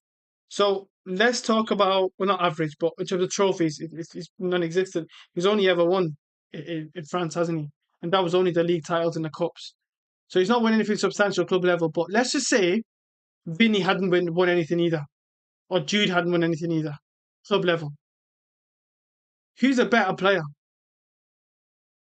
Vinny Jr. or Mbappe?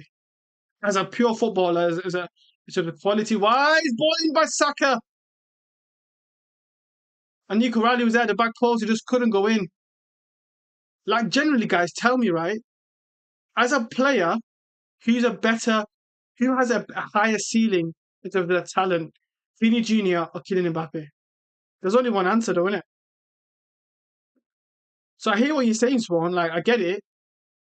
That he can't come to Real Madrid and say, look, I'm a better player than you in terms of career because I haven't won the Champions League. So they've won it twice.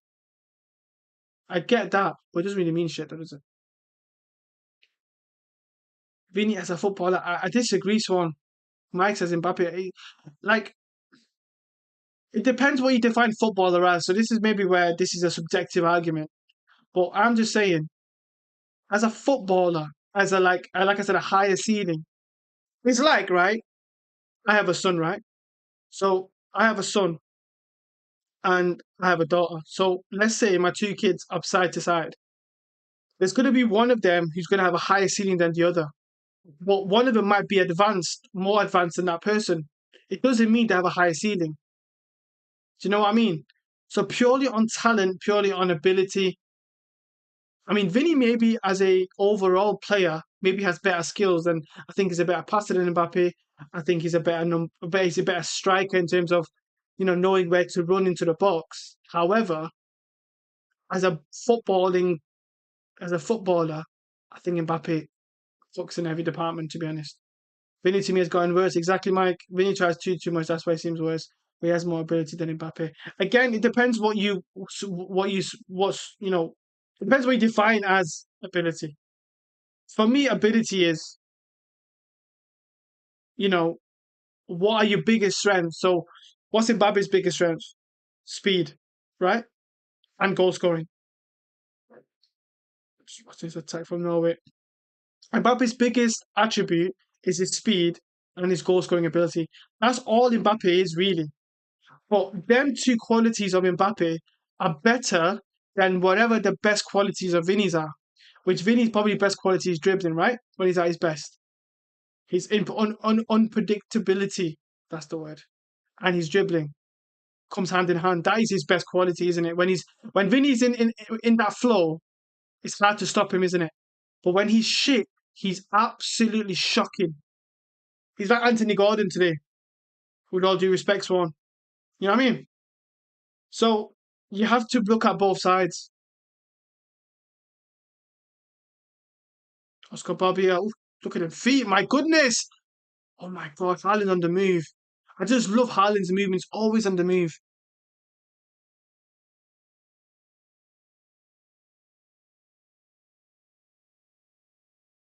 Controlling a footballing game past your man on the basis of change direction, not speed. That's ability to me.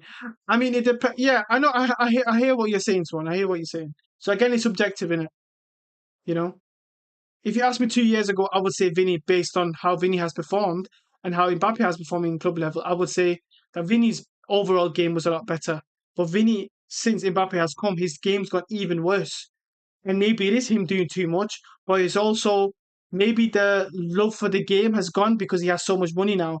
Maybe the young Frivella player, whatever you want to call these Brazilians, the love for the game is just not there anymore. So the improve, want the want to improve isn't there, and that happens, isn't it? Corner for Norway again. Can we see some drama here? Can we see some drama here again?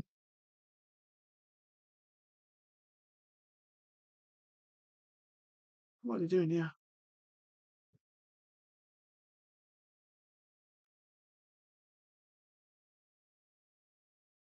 Ball in from Norway here. This is the Harry Kane heads it away. And still on. Ødegaard tries to find Nusa and it's a goal kick. Look, this probably going extra time, this.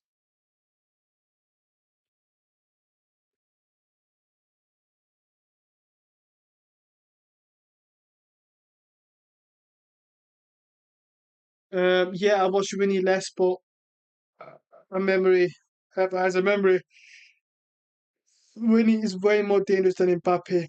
Mm, at their best, I don't know, I don't know. So, and by the way, I'm saying that with, again, I don't really care about any of them, to be honest.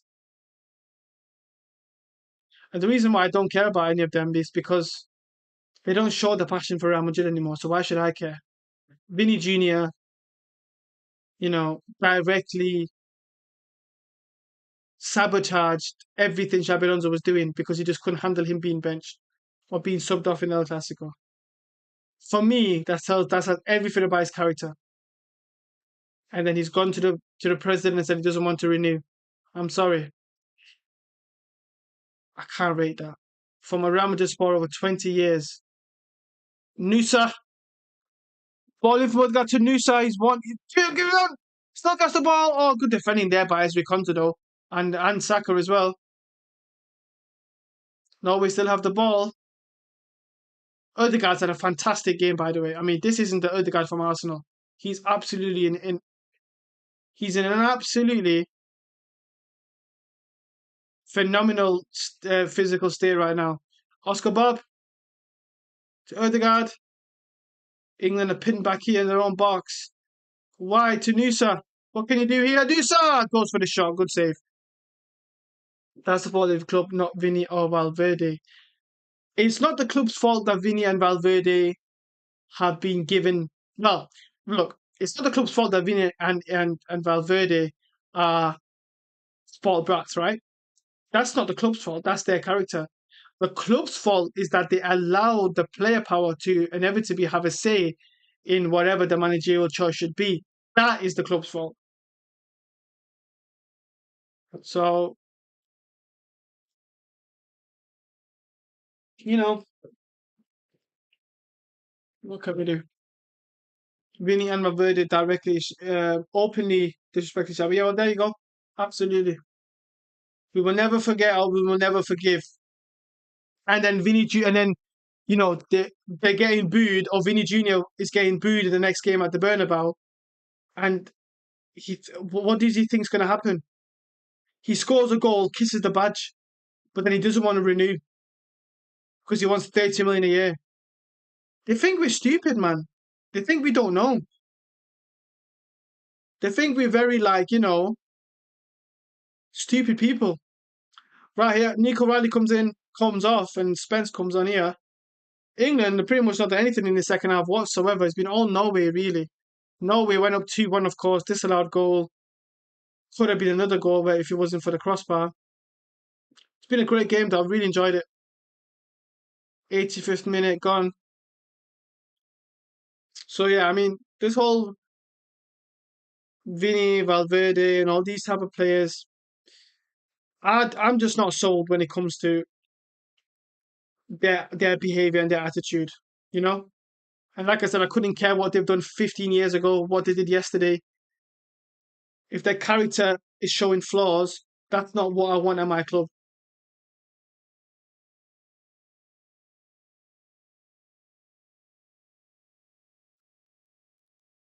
England with the ball here to Saka. Saka.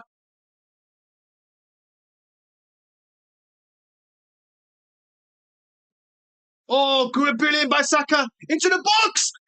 Oh my goodness. Fantastic defending by Wassos, whatever his name is. Incredible by Saka. I mean, I did not expect him to even get past that guy. We know what Saka's been on lately. Incredible. Megs him and just tries to get into the box, but there's just no one there. And there was a Norwegian defender there, really. Konzon. Oh, I guess it's corner ball. Let's just watch that again. So Saka does brilliantly well there. I mean, gets past the Norwegian defender, looks into the box, and it's a fantastic defending. It would be a tap in for Eze. But losing Winnie for free 1 year left on his contract is peak if he do not pay 30 million and Mbappe earns 72 with bonus. So even if you give 30 million to him, he won't care as much as Mbappe. Um, this is why Real Madrid want him to renew now. Real Madrid have said, and I've checked with a few people and sources within Real Madrid that are closely linked to his camp, and they have said that he wants to renew, and it will be a matter of time. Well, then I tried to ask whether or not what about the salary demands, and he has said that basically the way they want to work around it is that if he can keep most of his image rights. So I think Mbappe has, I don't know if it's 100% image rights, something close to that. Now Cristiano Ronaldo was the other player who owned majority of it, and Real Madrid allowed it.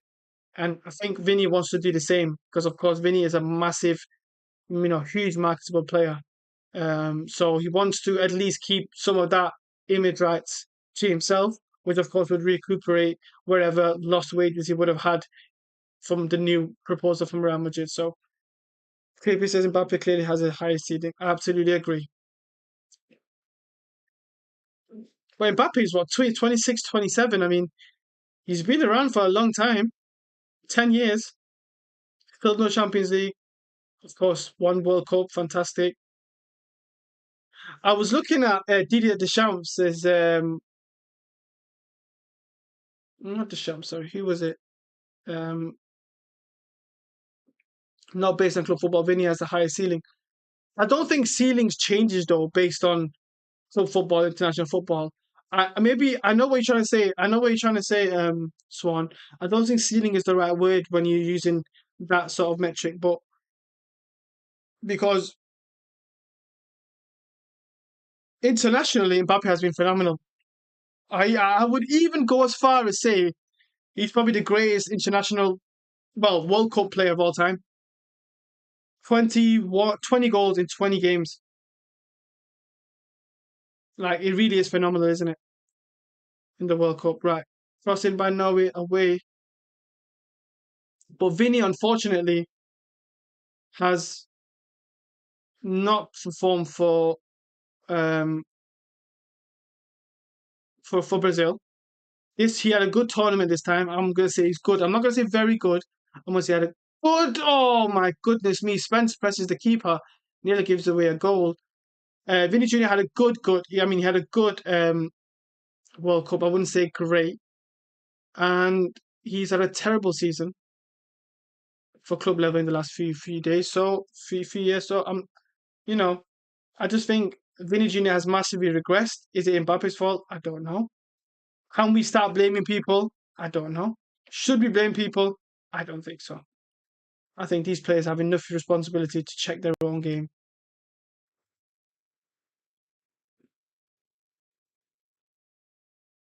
Where is my? Oh, where is it's got mine? Well, let's just update the times of. So we've got 7 minutes added on here. 7 minutes added on. Can we get a winner from any team, or are we looking at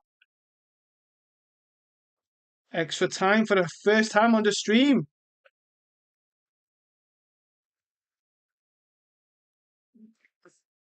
10 attempts from Norway, 6 for England, 5 on target for Norway. I mean, this has been a pretty much a embarrassing performance from England, really and truly. I mean, absolutely nothing performance, if you ask me.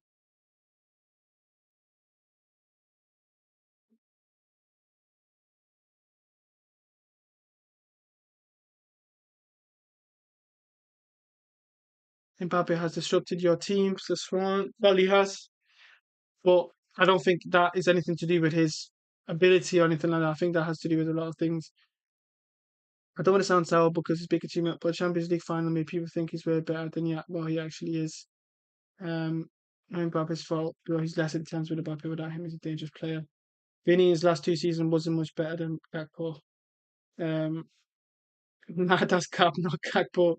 I wouldn't say Gakpo. Hmm.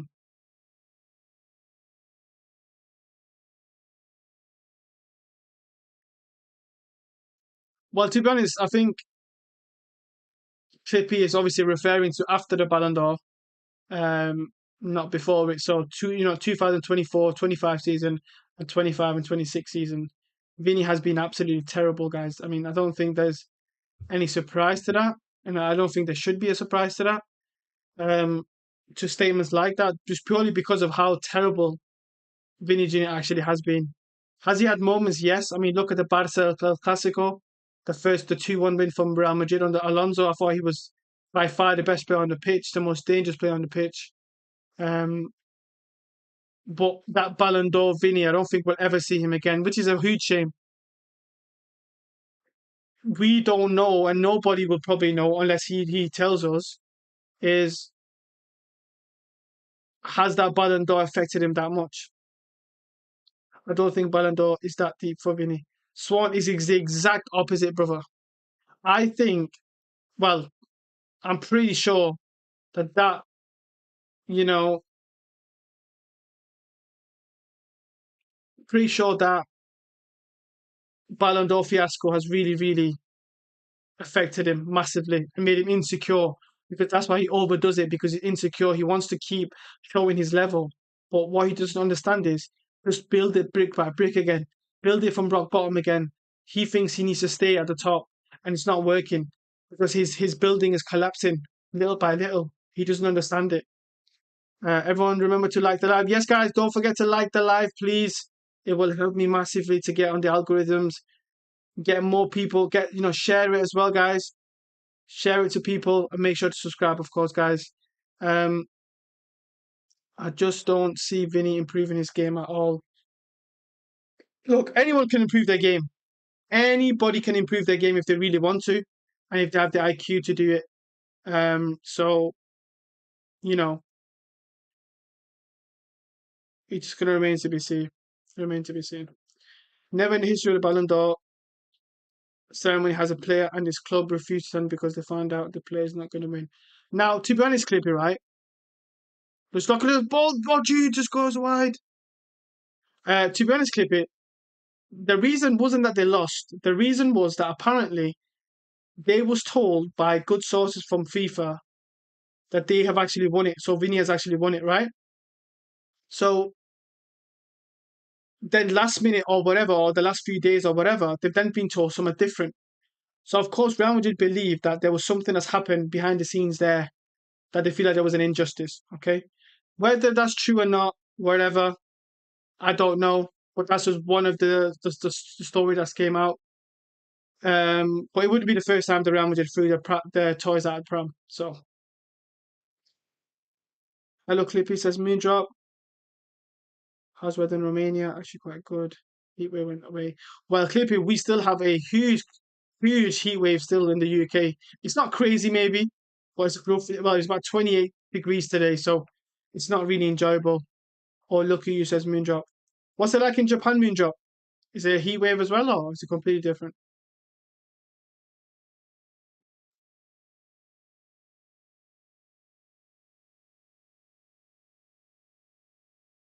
1 minute to go here. 1 minute to go here. Do we get a winner? Or both teams just going to play it safe just to get to the extra time, of course, because any mistake now would be absolutely fatal. Nusa going up against Reece James. Yeah, Reece James, of course, returning from injury.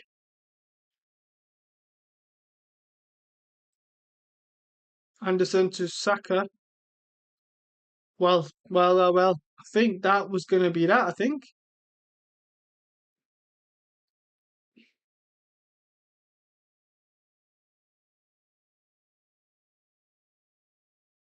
It is hot here, same weather as UK, 27 today. Oh, that's a hot day. Jude Bellingham's asking for a free kick here. What drama is happening here then? Both players are down. Harry Kane saying, hey. What's he asking for? Jude's still on the floor. What's happened here then? Jude goes to press. Oh, I don't know. Oh, that's a nasty. That is very nasty. Is that a foul, guys? Is that no. So Jude Bellingham is tracking back, and the guy just puts his foot on his back of his ankle. Chat, is that a red card there? It's very enjoyable to be outside actually. There's even some chilling in the air at night. I've been fishing the other day and it was perfect. Oh, fishing sounds like a motive. Well, they haven't looked at it. Nothing has been done about that. That was a big call, that. I mean, it's a really strange one. We're 1 minute over here.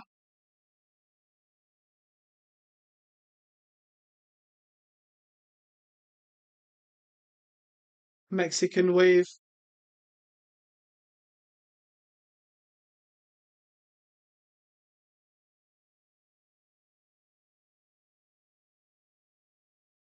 And there it is. There it is. Norway won, England won. We are going to extra time. We are going to extra time. Is the ref blind? Is the referee blind? Says Mike. He's not blind, Mike, but He chooses not to use his eyes, unfortunately, because that was a big call, you know. That was a massive call because Jude Bellingham's going to press the ball. He's gone past the defender to go and press the keeper, and he's put his foot on the back of his heel. I don't understand how they did not look at that. But guys, I'll be back 1 second.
Guys, 1 second.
Yo, chat.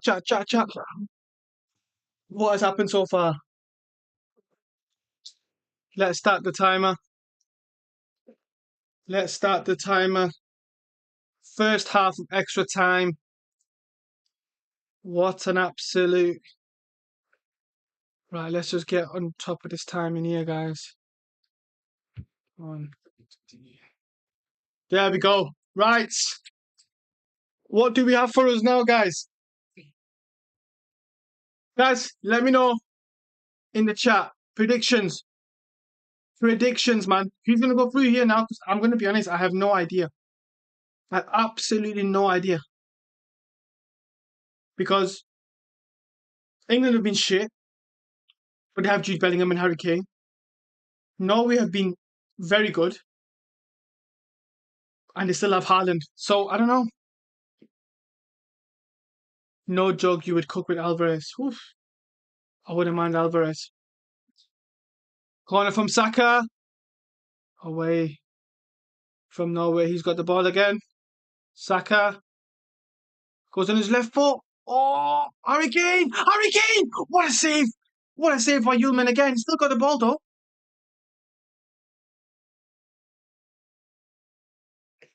Reece James to Saka again. They've come out flying here. Good ball into the box. Oh, it goes a bit too over there. Norway will win. England looking shaky. England started well here. Morgan Rogers. Come on, Morgan Rogers! Oh, Jude! Jude's done it! Jude! He's done it! He's done it again! He has done it again! He has done it again! A striker's goal yet again! A striker's goal yet again! He's incredible, this guy! He's absolutely incredible! Every single time they need a goal, every single time the men need to step up. Guess who? It's not Harry Kane. It's not Erling Haaland. It's Jude Bellingham. Just watch it again. Rodgers goes for the shot. And Ullman just smacks it straight back into him, and it's him again. It's him again. Oh my goodness me. Oh my goodness me. Belly goal, says Mike. Come on, Jude Bellingham, says Moondrop. Unbelievable. Unbelievable. England 2. Norway 1. And wow, what a start to the second half of extra time. First half of extra time, should we say. What a massive goal. It really is. It really is. Unbelievable. Unbelievable. Swan says, see, I told you, Mbappe ain't the best player of Real Madrid. We got Vinny, Jude, Valverde, who does more. I don't know about Vinny. I don't know about Jude. For Real Madrid, they haven't been doing this though. And that is because the attack just isn't disjointed whatsoever. But wow, that is really phenomenal. That it really is. Wow. Jude Bellingham to the rescue again.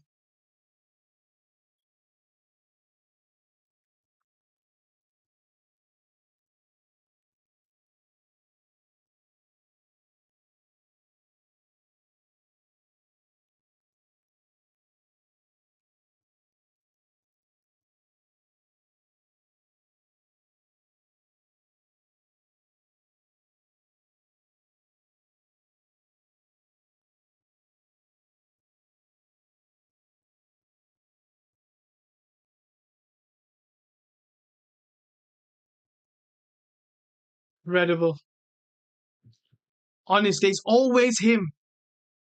It just always is him. I love proving people wrong. I love it.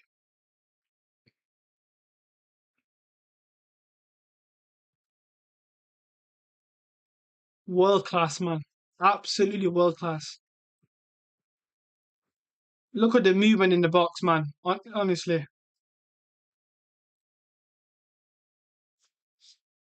if you're talking about the World Cup, Mbappe has played the best. You After this performance, though, from Dude, there's not a lot in it, Mike.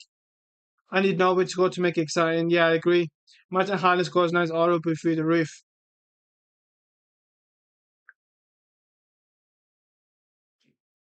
Interesting thing about Haaland, he's actually earned 20 million followers since the World Cup has started. So his profile is clearly,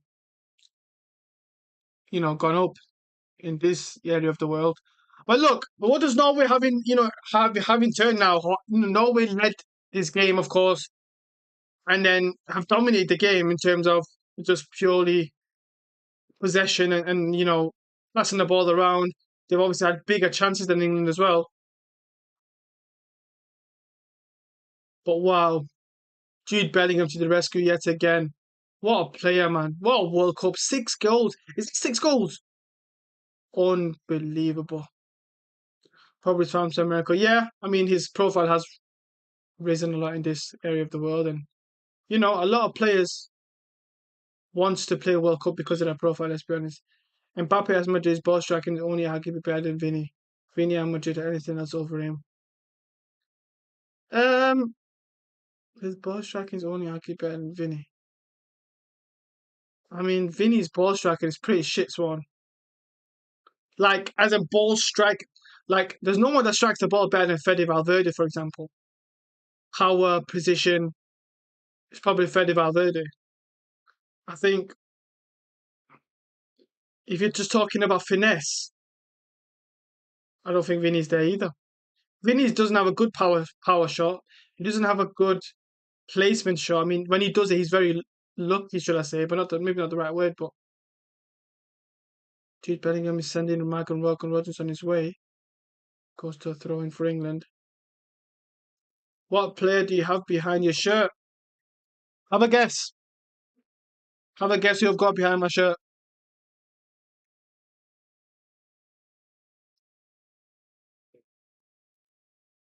England fans got the Bellingham shirt around out, but they wanted him benched. They wanted him benched. Don't forget. I'm loving this. I'm loving it. Bellingham, nope, it isn't.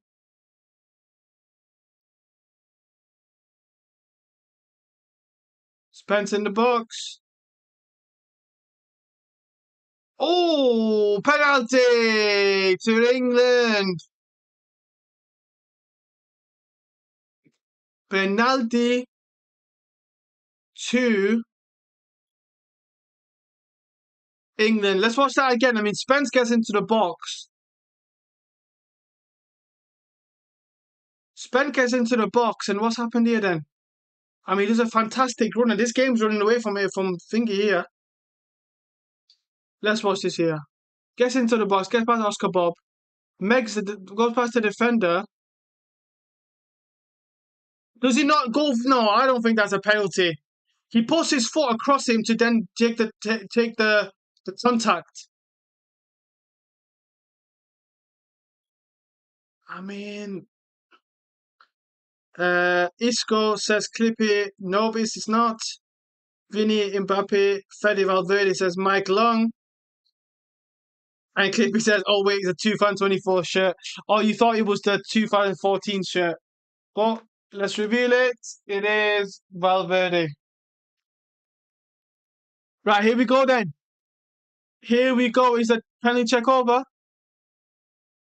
I think Haaland gives him a good look. I mean, guys, your rivals. You might be in friends before. Oh, it's going to have a look at it. Ooh, drama, drama. Yo, Swan, you're ahead of us. So don't spoil it, Swan. Don't spoil it. Modric should play Jesus as a striker. Oh, Ethan's here. Big up, Ethan, my boy. Where have you been? Ethan should play as a true striker. Sign a tenant, get rid of Mbappe at this point. Ethan, you're talking my language there, brother. You're talking my language there, brother. Okay, they're showing this.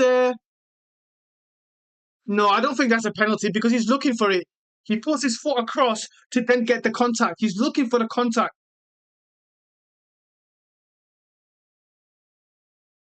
After review.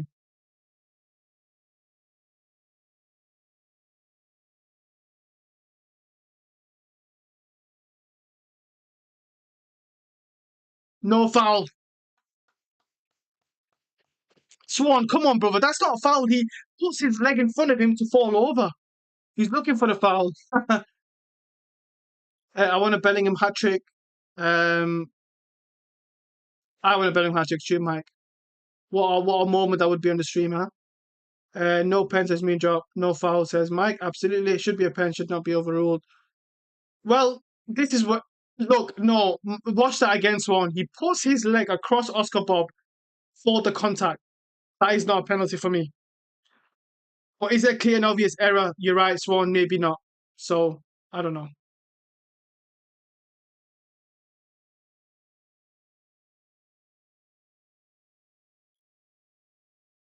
Yeah, I hear what you're saying.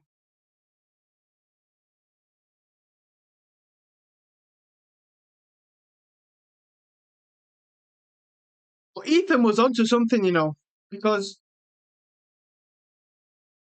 Bellingham as a striker and have a left winger, whether that's Vinny or Mbappe, would be absolutely incredible, though. But not as a starting striker. I feel like Jude needs to be a guy who crashes the box rather than stay in the box. You know what I mean? Meedrop says no, he was just performative, Swan. Yeah, I get it, but his contract one day I don't understand. But I mean, this is what we said about the Argentina game, Swan. Is it a clear and obvious error that they missed the Martinez foul? I don't think it is. Is it a foul? Yes. But was it a clear and obvious error that they didn't? I mean, it's a soft foul, wasn't it? So was there a clear and obvious error that they had to stop a goal? And so again, VAR is bullshit, man. VAR just shoots whatever he wants.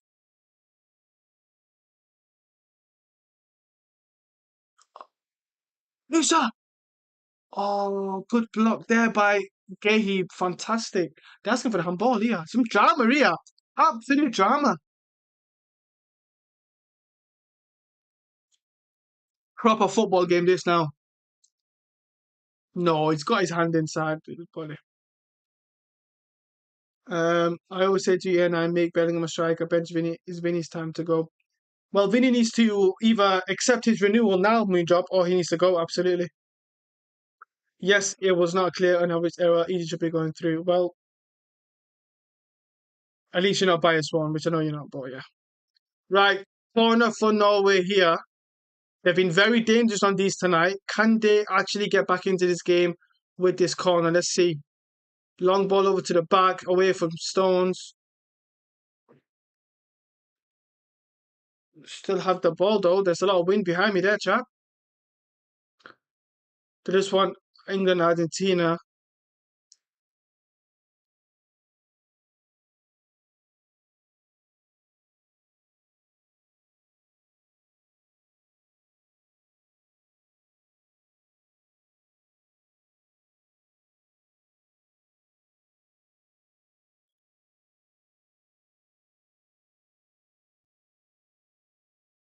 And Norway actually back into this team now, into this game.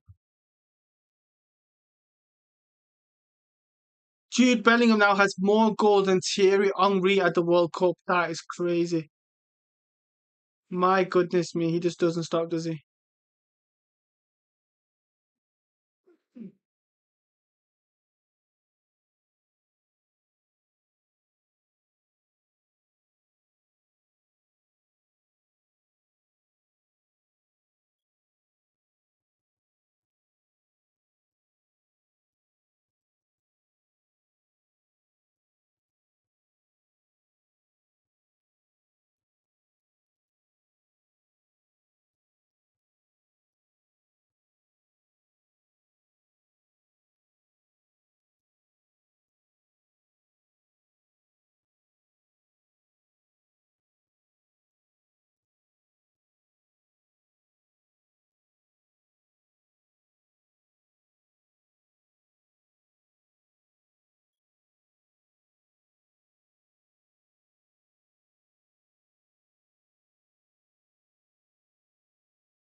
Spence has been a great threat using his left side, I'm not going to lie to you.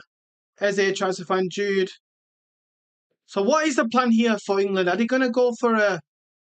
Are they going to go to protect the game or are they going to go for another one? I mean, it looks like they want to go for another one.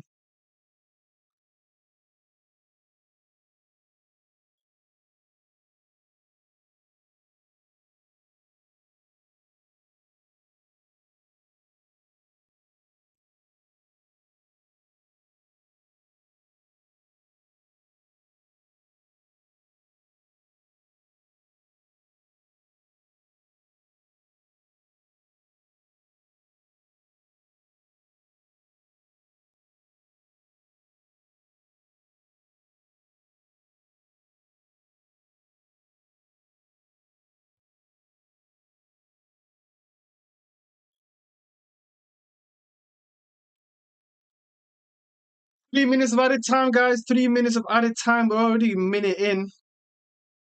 What could we see here? Here comes Saka. Saka. Finds Jude Bellingham and he goes over the top. Oh, no.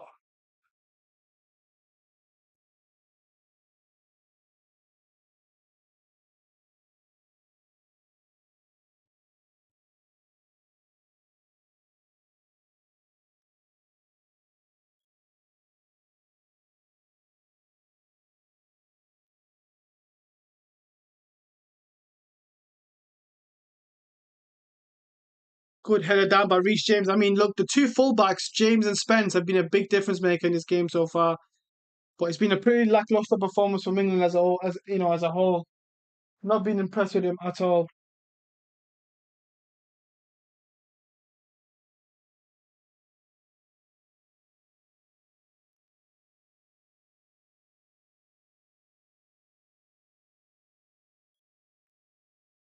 Gothenburg is the biggest city, and it looks modern. Or modern as I guess in Europe. I have many friends from Sweden, but from Stockholm.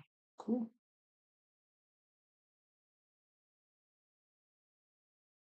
Kane's doing good. Haaland absolutely nothing. That's Haaland's downside. Well, this is the thing, isn't it? When Haaland isn't scoring goals and not being given chances, he's non-existent. So England 2, Norway 1. We are halfway through here. Jude Bellingham again being the man, being the man to get England into this game here. I mean, well, get England ahead of this game. Phenomenal player. Absolutely phenomenal player. And he looks exhausted, by the way. He looks absolutely exhausted. So let's see. I mean, look, he's on. He's one behind Haaland now, and he's two behind Messi and Mbappe. Look at that goal again. I mean, keeper should do a lot better there. Keeper tries to catch it, and he's the one that's alive. It really is phenomenal, isn't it? What a player Jude Bellingham is. Phenomenal. Absolutely phenomenal.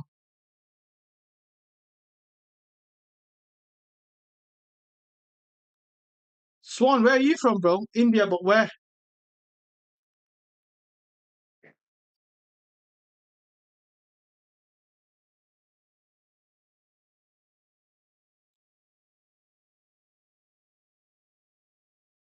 Now the question is, what do Norway have in the second half? I mean, second half of extra time.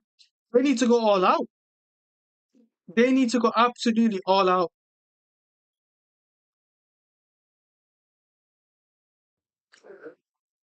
Imagine if his brother joins him on the squad. Well, I mean, Jude Bellingham is 23. I think his brother is maybe 19, 18, 19. So once he gets up to the good enough standard, we could see that. Why not? They play exactly the same way as well. It's crazy. England are 15 minutes away from another World Cup semi-final. Of course, the last time they did get to the semi-final was the 2018 World Cup. The last World Cup, of course, they got knocked out at this stage exactly by France. Strand Larsen is on the way in now for Haaland. Huh? Haaland's off. Haaland is off. What the fuck? You need a goal and you take Haaland off. There must be an injury there or something. What the flip? Jude Bellingham has not been good this season. No, he hasn't, has he?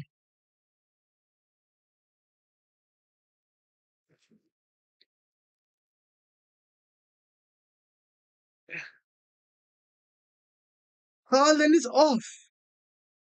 What the flip? Swan says GG's. Absolutely. What's the point? We might as well end the game right there. Sheldrop is off, the goal scorer. Strand Larsen's on. And Haaland is off. Wow. I mean, there has to be an injury there or something. I mean, I highly doubt Haaland would want to go off. Is it a manager decision, which I doubt it would be? All the threats gone.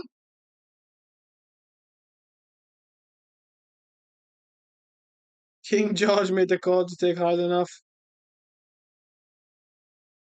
You know what? Infantino made the call, I think. He's thinking of the viewers that's going to turn up to this England and Argentina game. By the way, guys, will you guys be watching the Argentina and Switzerland game? I know most of us are from Europe. Well, most of us. Um, will you guys be watching it?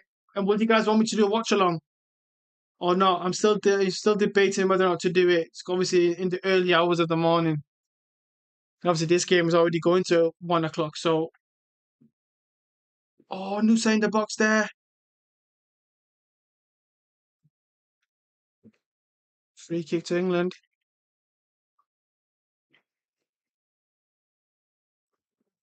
Haaland has been put in invisible cane as well.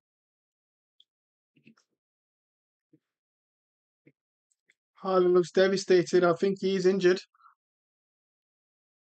Moondrop says, I will not be watching it and I'm really sorry. That's okay.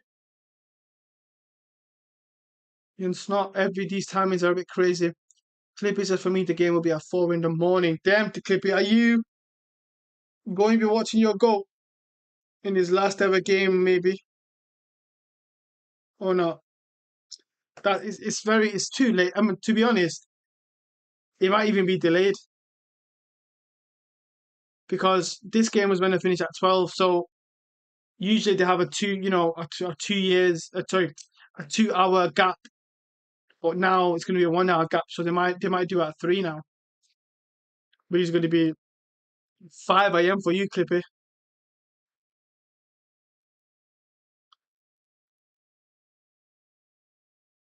I mean, this game is over anyway, guys. Oh, let's reset it. Let's get the timer going. What am I doing?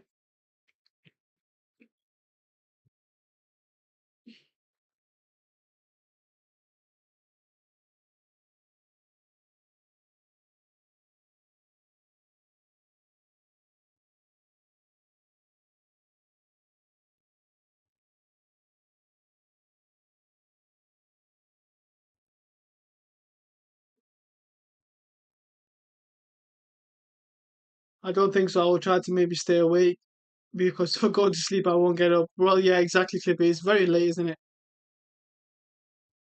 Moonjob says time to watch some K-drama. What, is the game over for you, Moonjob? Yeah. Heartland's off, so we can put the feedback up, yeah?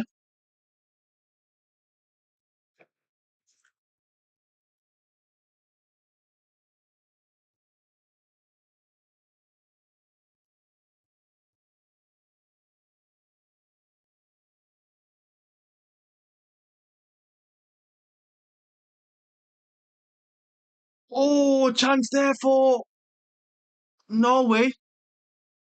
Just hits over the bar. I mean, this game is still there.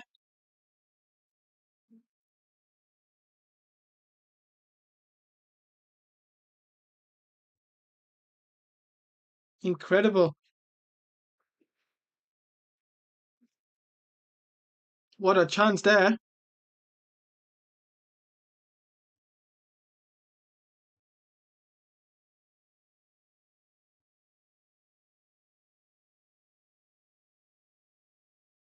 Time to watch some K-drama.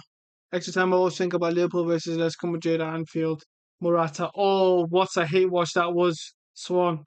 That was an elite hate watch. I actually want Liverpool to lose. Here comes Saka! Oh, weak shot there. He's done well, Saka, in a few moments there. Just not being able to get his shot on target, but they won it again.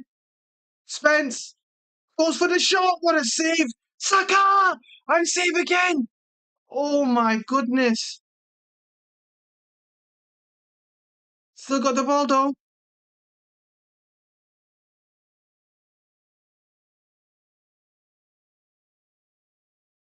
Saka, blooming hell.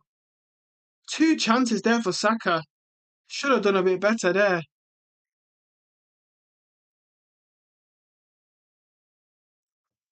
England are trying to end the game here. Great ball to Saka there. Fantastic. Oh, he's offside. No mind.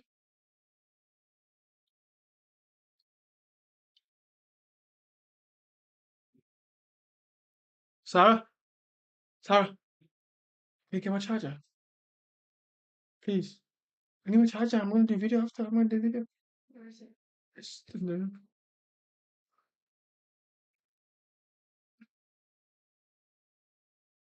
Dan Burn is coming on for Jude Bellingham. Wow. Look at them goals, man. Wow. What a superstar. He takes advantage of that huge mistake by Yulman, whatever his name is. He's a born winner, isn't he? That's why he's at Real Madrid. 10 minutes to go, guys. 10 minutes to go. And we're pretty much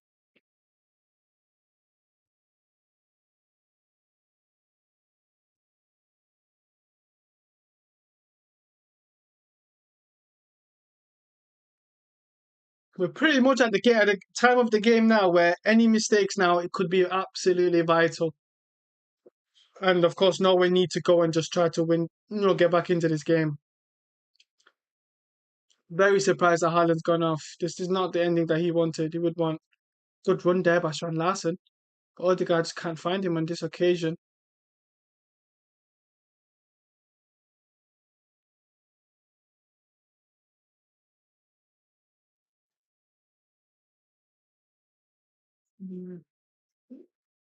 Phone's in the room.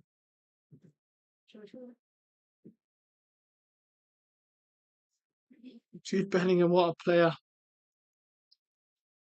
Fucking hell, chat. First ever England stream, and it's Jude Bellingham who gets the 2 goals. Oh, historic day for A&I Media, guys, eh? What a historic night.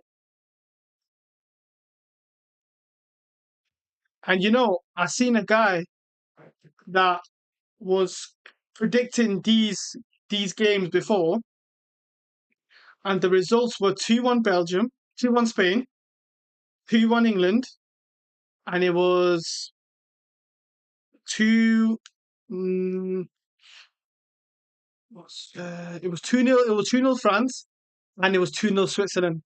Sorry, 2-0 Australia, Switzerland. So let's see if he was right.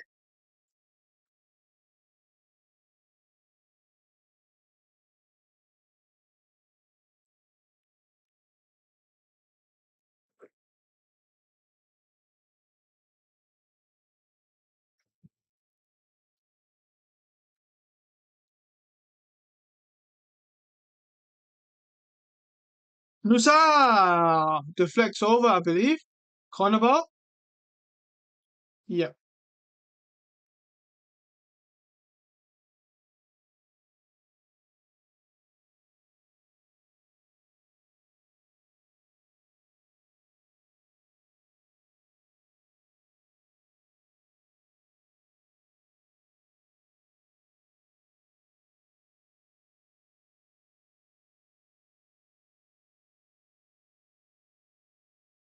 Well, we also have the Argentina lineup, guys. Let me just tell you why we're here. Falling by Norway. Nusa! Oh, it's the ball. Skies it. Oh la la, that was a chance. He's checking out how his hair looks on the camera instead of being gutted about the chance. But let's just quickly go through. I'm going to show you guys the Argentina team, which of course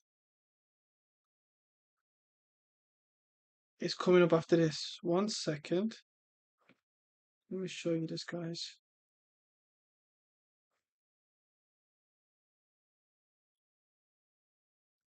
Here we are.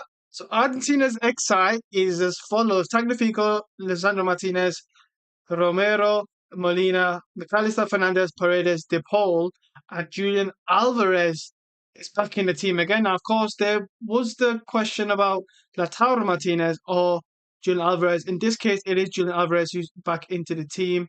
Um, but I mean, look, pretty much unchanged again. And what Argentina have done quite a bit this tournament is they've liked to play centrally. Whereas they haven't really got any, wingers on, like for example, Simeone is not being picked whatsoever. Thiago Almeida has come on, but he's not really a winger either. And, Nico Paz is not even played, he's played a few minutes, but he's not started. So they like to play central. I think that is to maximize Messi, of course, and they don't want to play a game where Messi is a right winger, do they? They want Messi to be like the 10. So look, at the end of the day, this will work and this could work, but we don't really have anything toward the Switzerland team. But of course, just want to show you guys that quickly.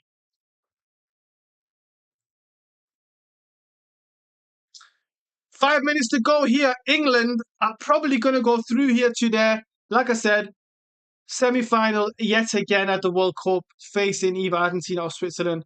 I think we all know who that will be. I think we all know who that team will be. Let's be honest, guys. We're not stupid, are we, anymore? So I think we all have a pretty good idea of they do that four midfield nonsense again. Yeah, exactly. Clippy. I'm not.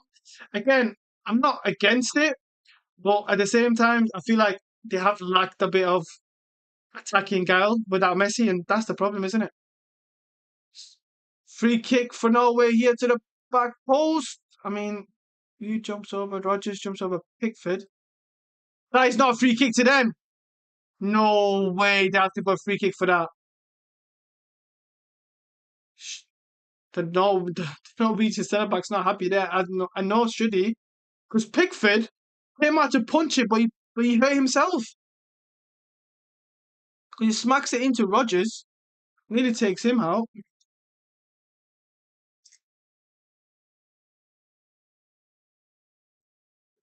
He's on the floor. But yeah, Clippy, I'm surprised because, well, they don't have great wingers, do they? But still, I still expect them to have better, players in there. But I do believe it's about to get the maximising of Messi in the central pockets, really.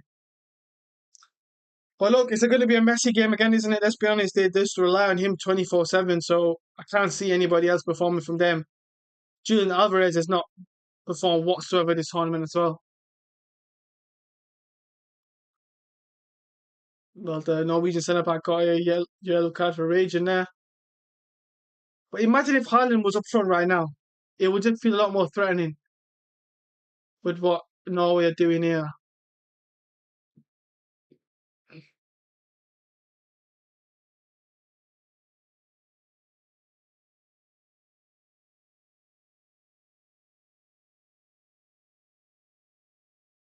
England defending hard here, defending like big men here, trying to see this, win through. And what a win it would be for England, this. Coming from behind to be a very good, impressive Norwegian team here. Oh, Nusa trying to pass him through here. He's a real threat, this Nusa, isn't he? But then he gives it away. Oh, the ball's going out. It's offside. Swan says beyond boring now. Well, again, you take off Haaland, bro. What the fuck's what are we gonna do? All this attacking for Norway, and you just can't see anything happening. 2 minutes to go. Not sure how many added on minutes will be, but a massive, massive result for England. Massive result for England once this goes through. Has to be said.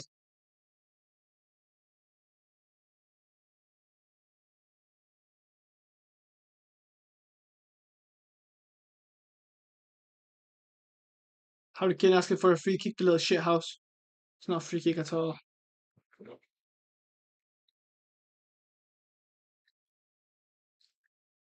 I mean, they're both jumping for the ball, really.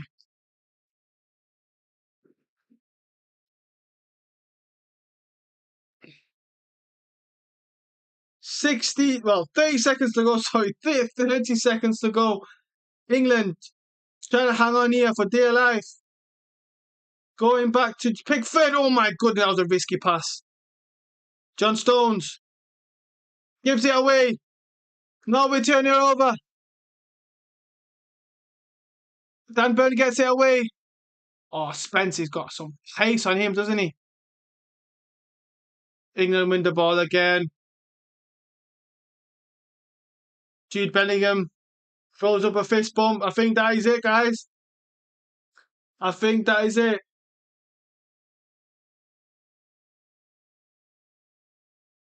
Harry Kane.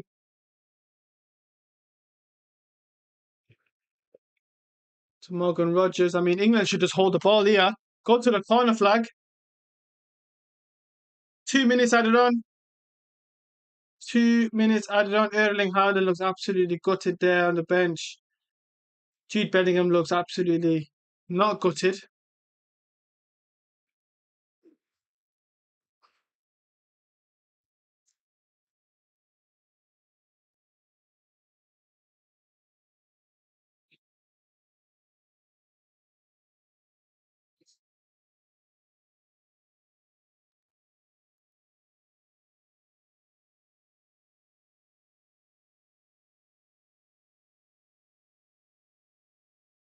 Norway can leave with pride out of this game. Yeah, absolutely. I think they've been a worthy opponent for sure.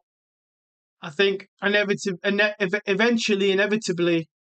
the great players step up when the great players are needed, and that's what Jude Bellingham did tonight. And it's generally been a Jude Bellingham carry job in this World Cup. Absolutely phenomenal. He's gone 6 goals now at the World Cup as a midfielder behind Messi and Mbappe. Is pretty phenomenal. Eze here running with the ball, runs into the Norwegian players, but here they come again. What can they do here? Look at him up front. Musa! Fix it over. One more, Bob. Spence. Oh my God, Jet Spence. Absolutely phenomenal performance, honestly. Phenomenal performance, but now he's got 10 seconds to get it back up. Long ball over. Brilliant. Dan Burn there. That's why he's in the team. That's why he's coming to the team. Absolutely bulldozes over the Norwegian player there. Swan said Jet Spence, very good. And that is it. England have done it.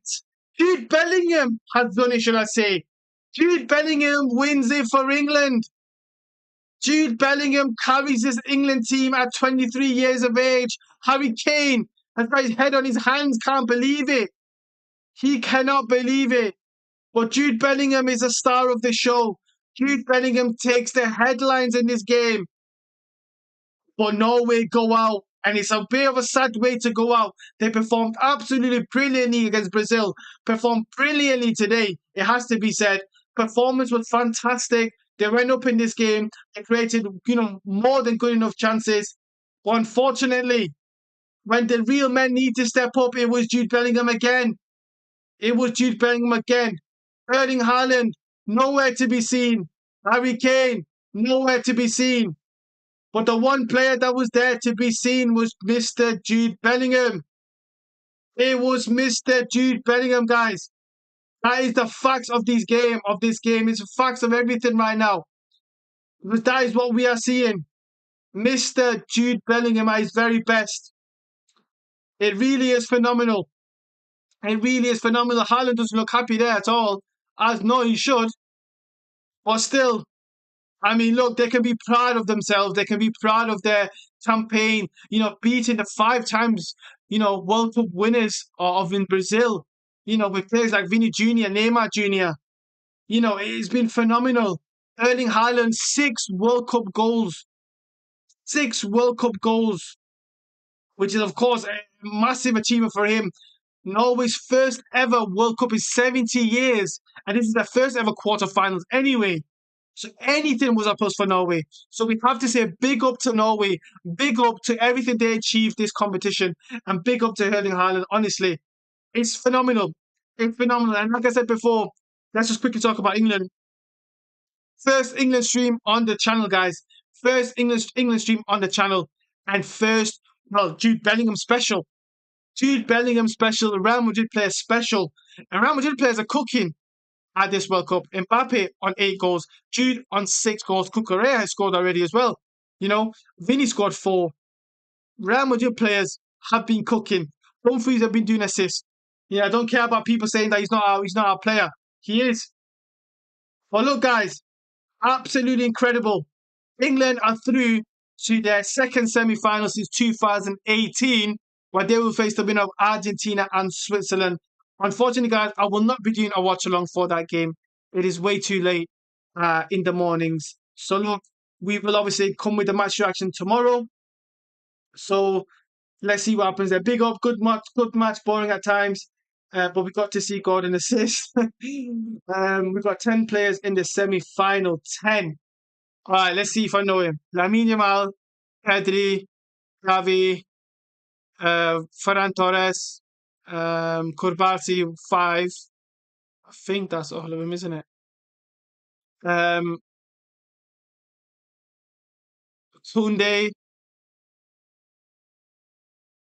10. Tunde, that's 6. Oh, almost, sorry, that's 7. Eric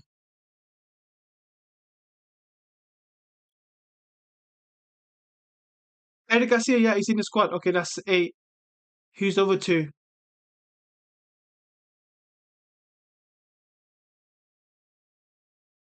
Gordon. Gordon's not even played yet, brother. He's not even put on a Barca shirt yet, Swan. He doesn't count, but I'll give it. I said Cucurella scored 2, so I'll give you that one. But yeah, incredible, guys. Absolutely incredible.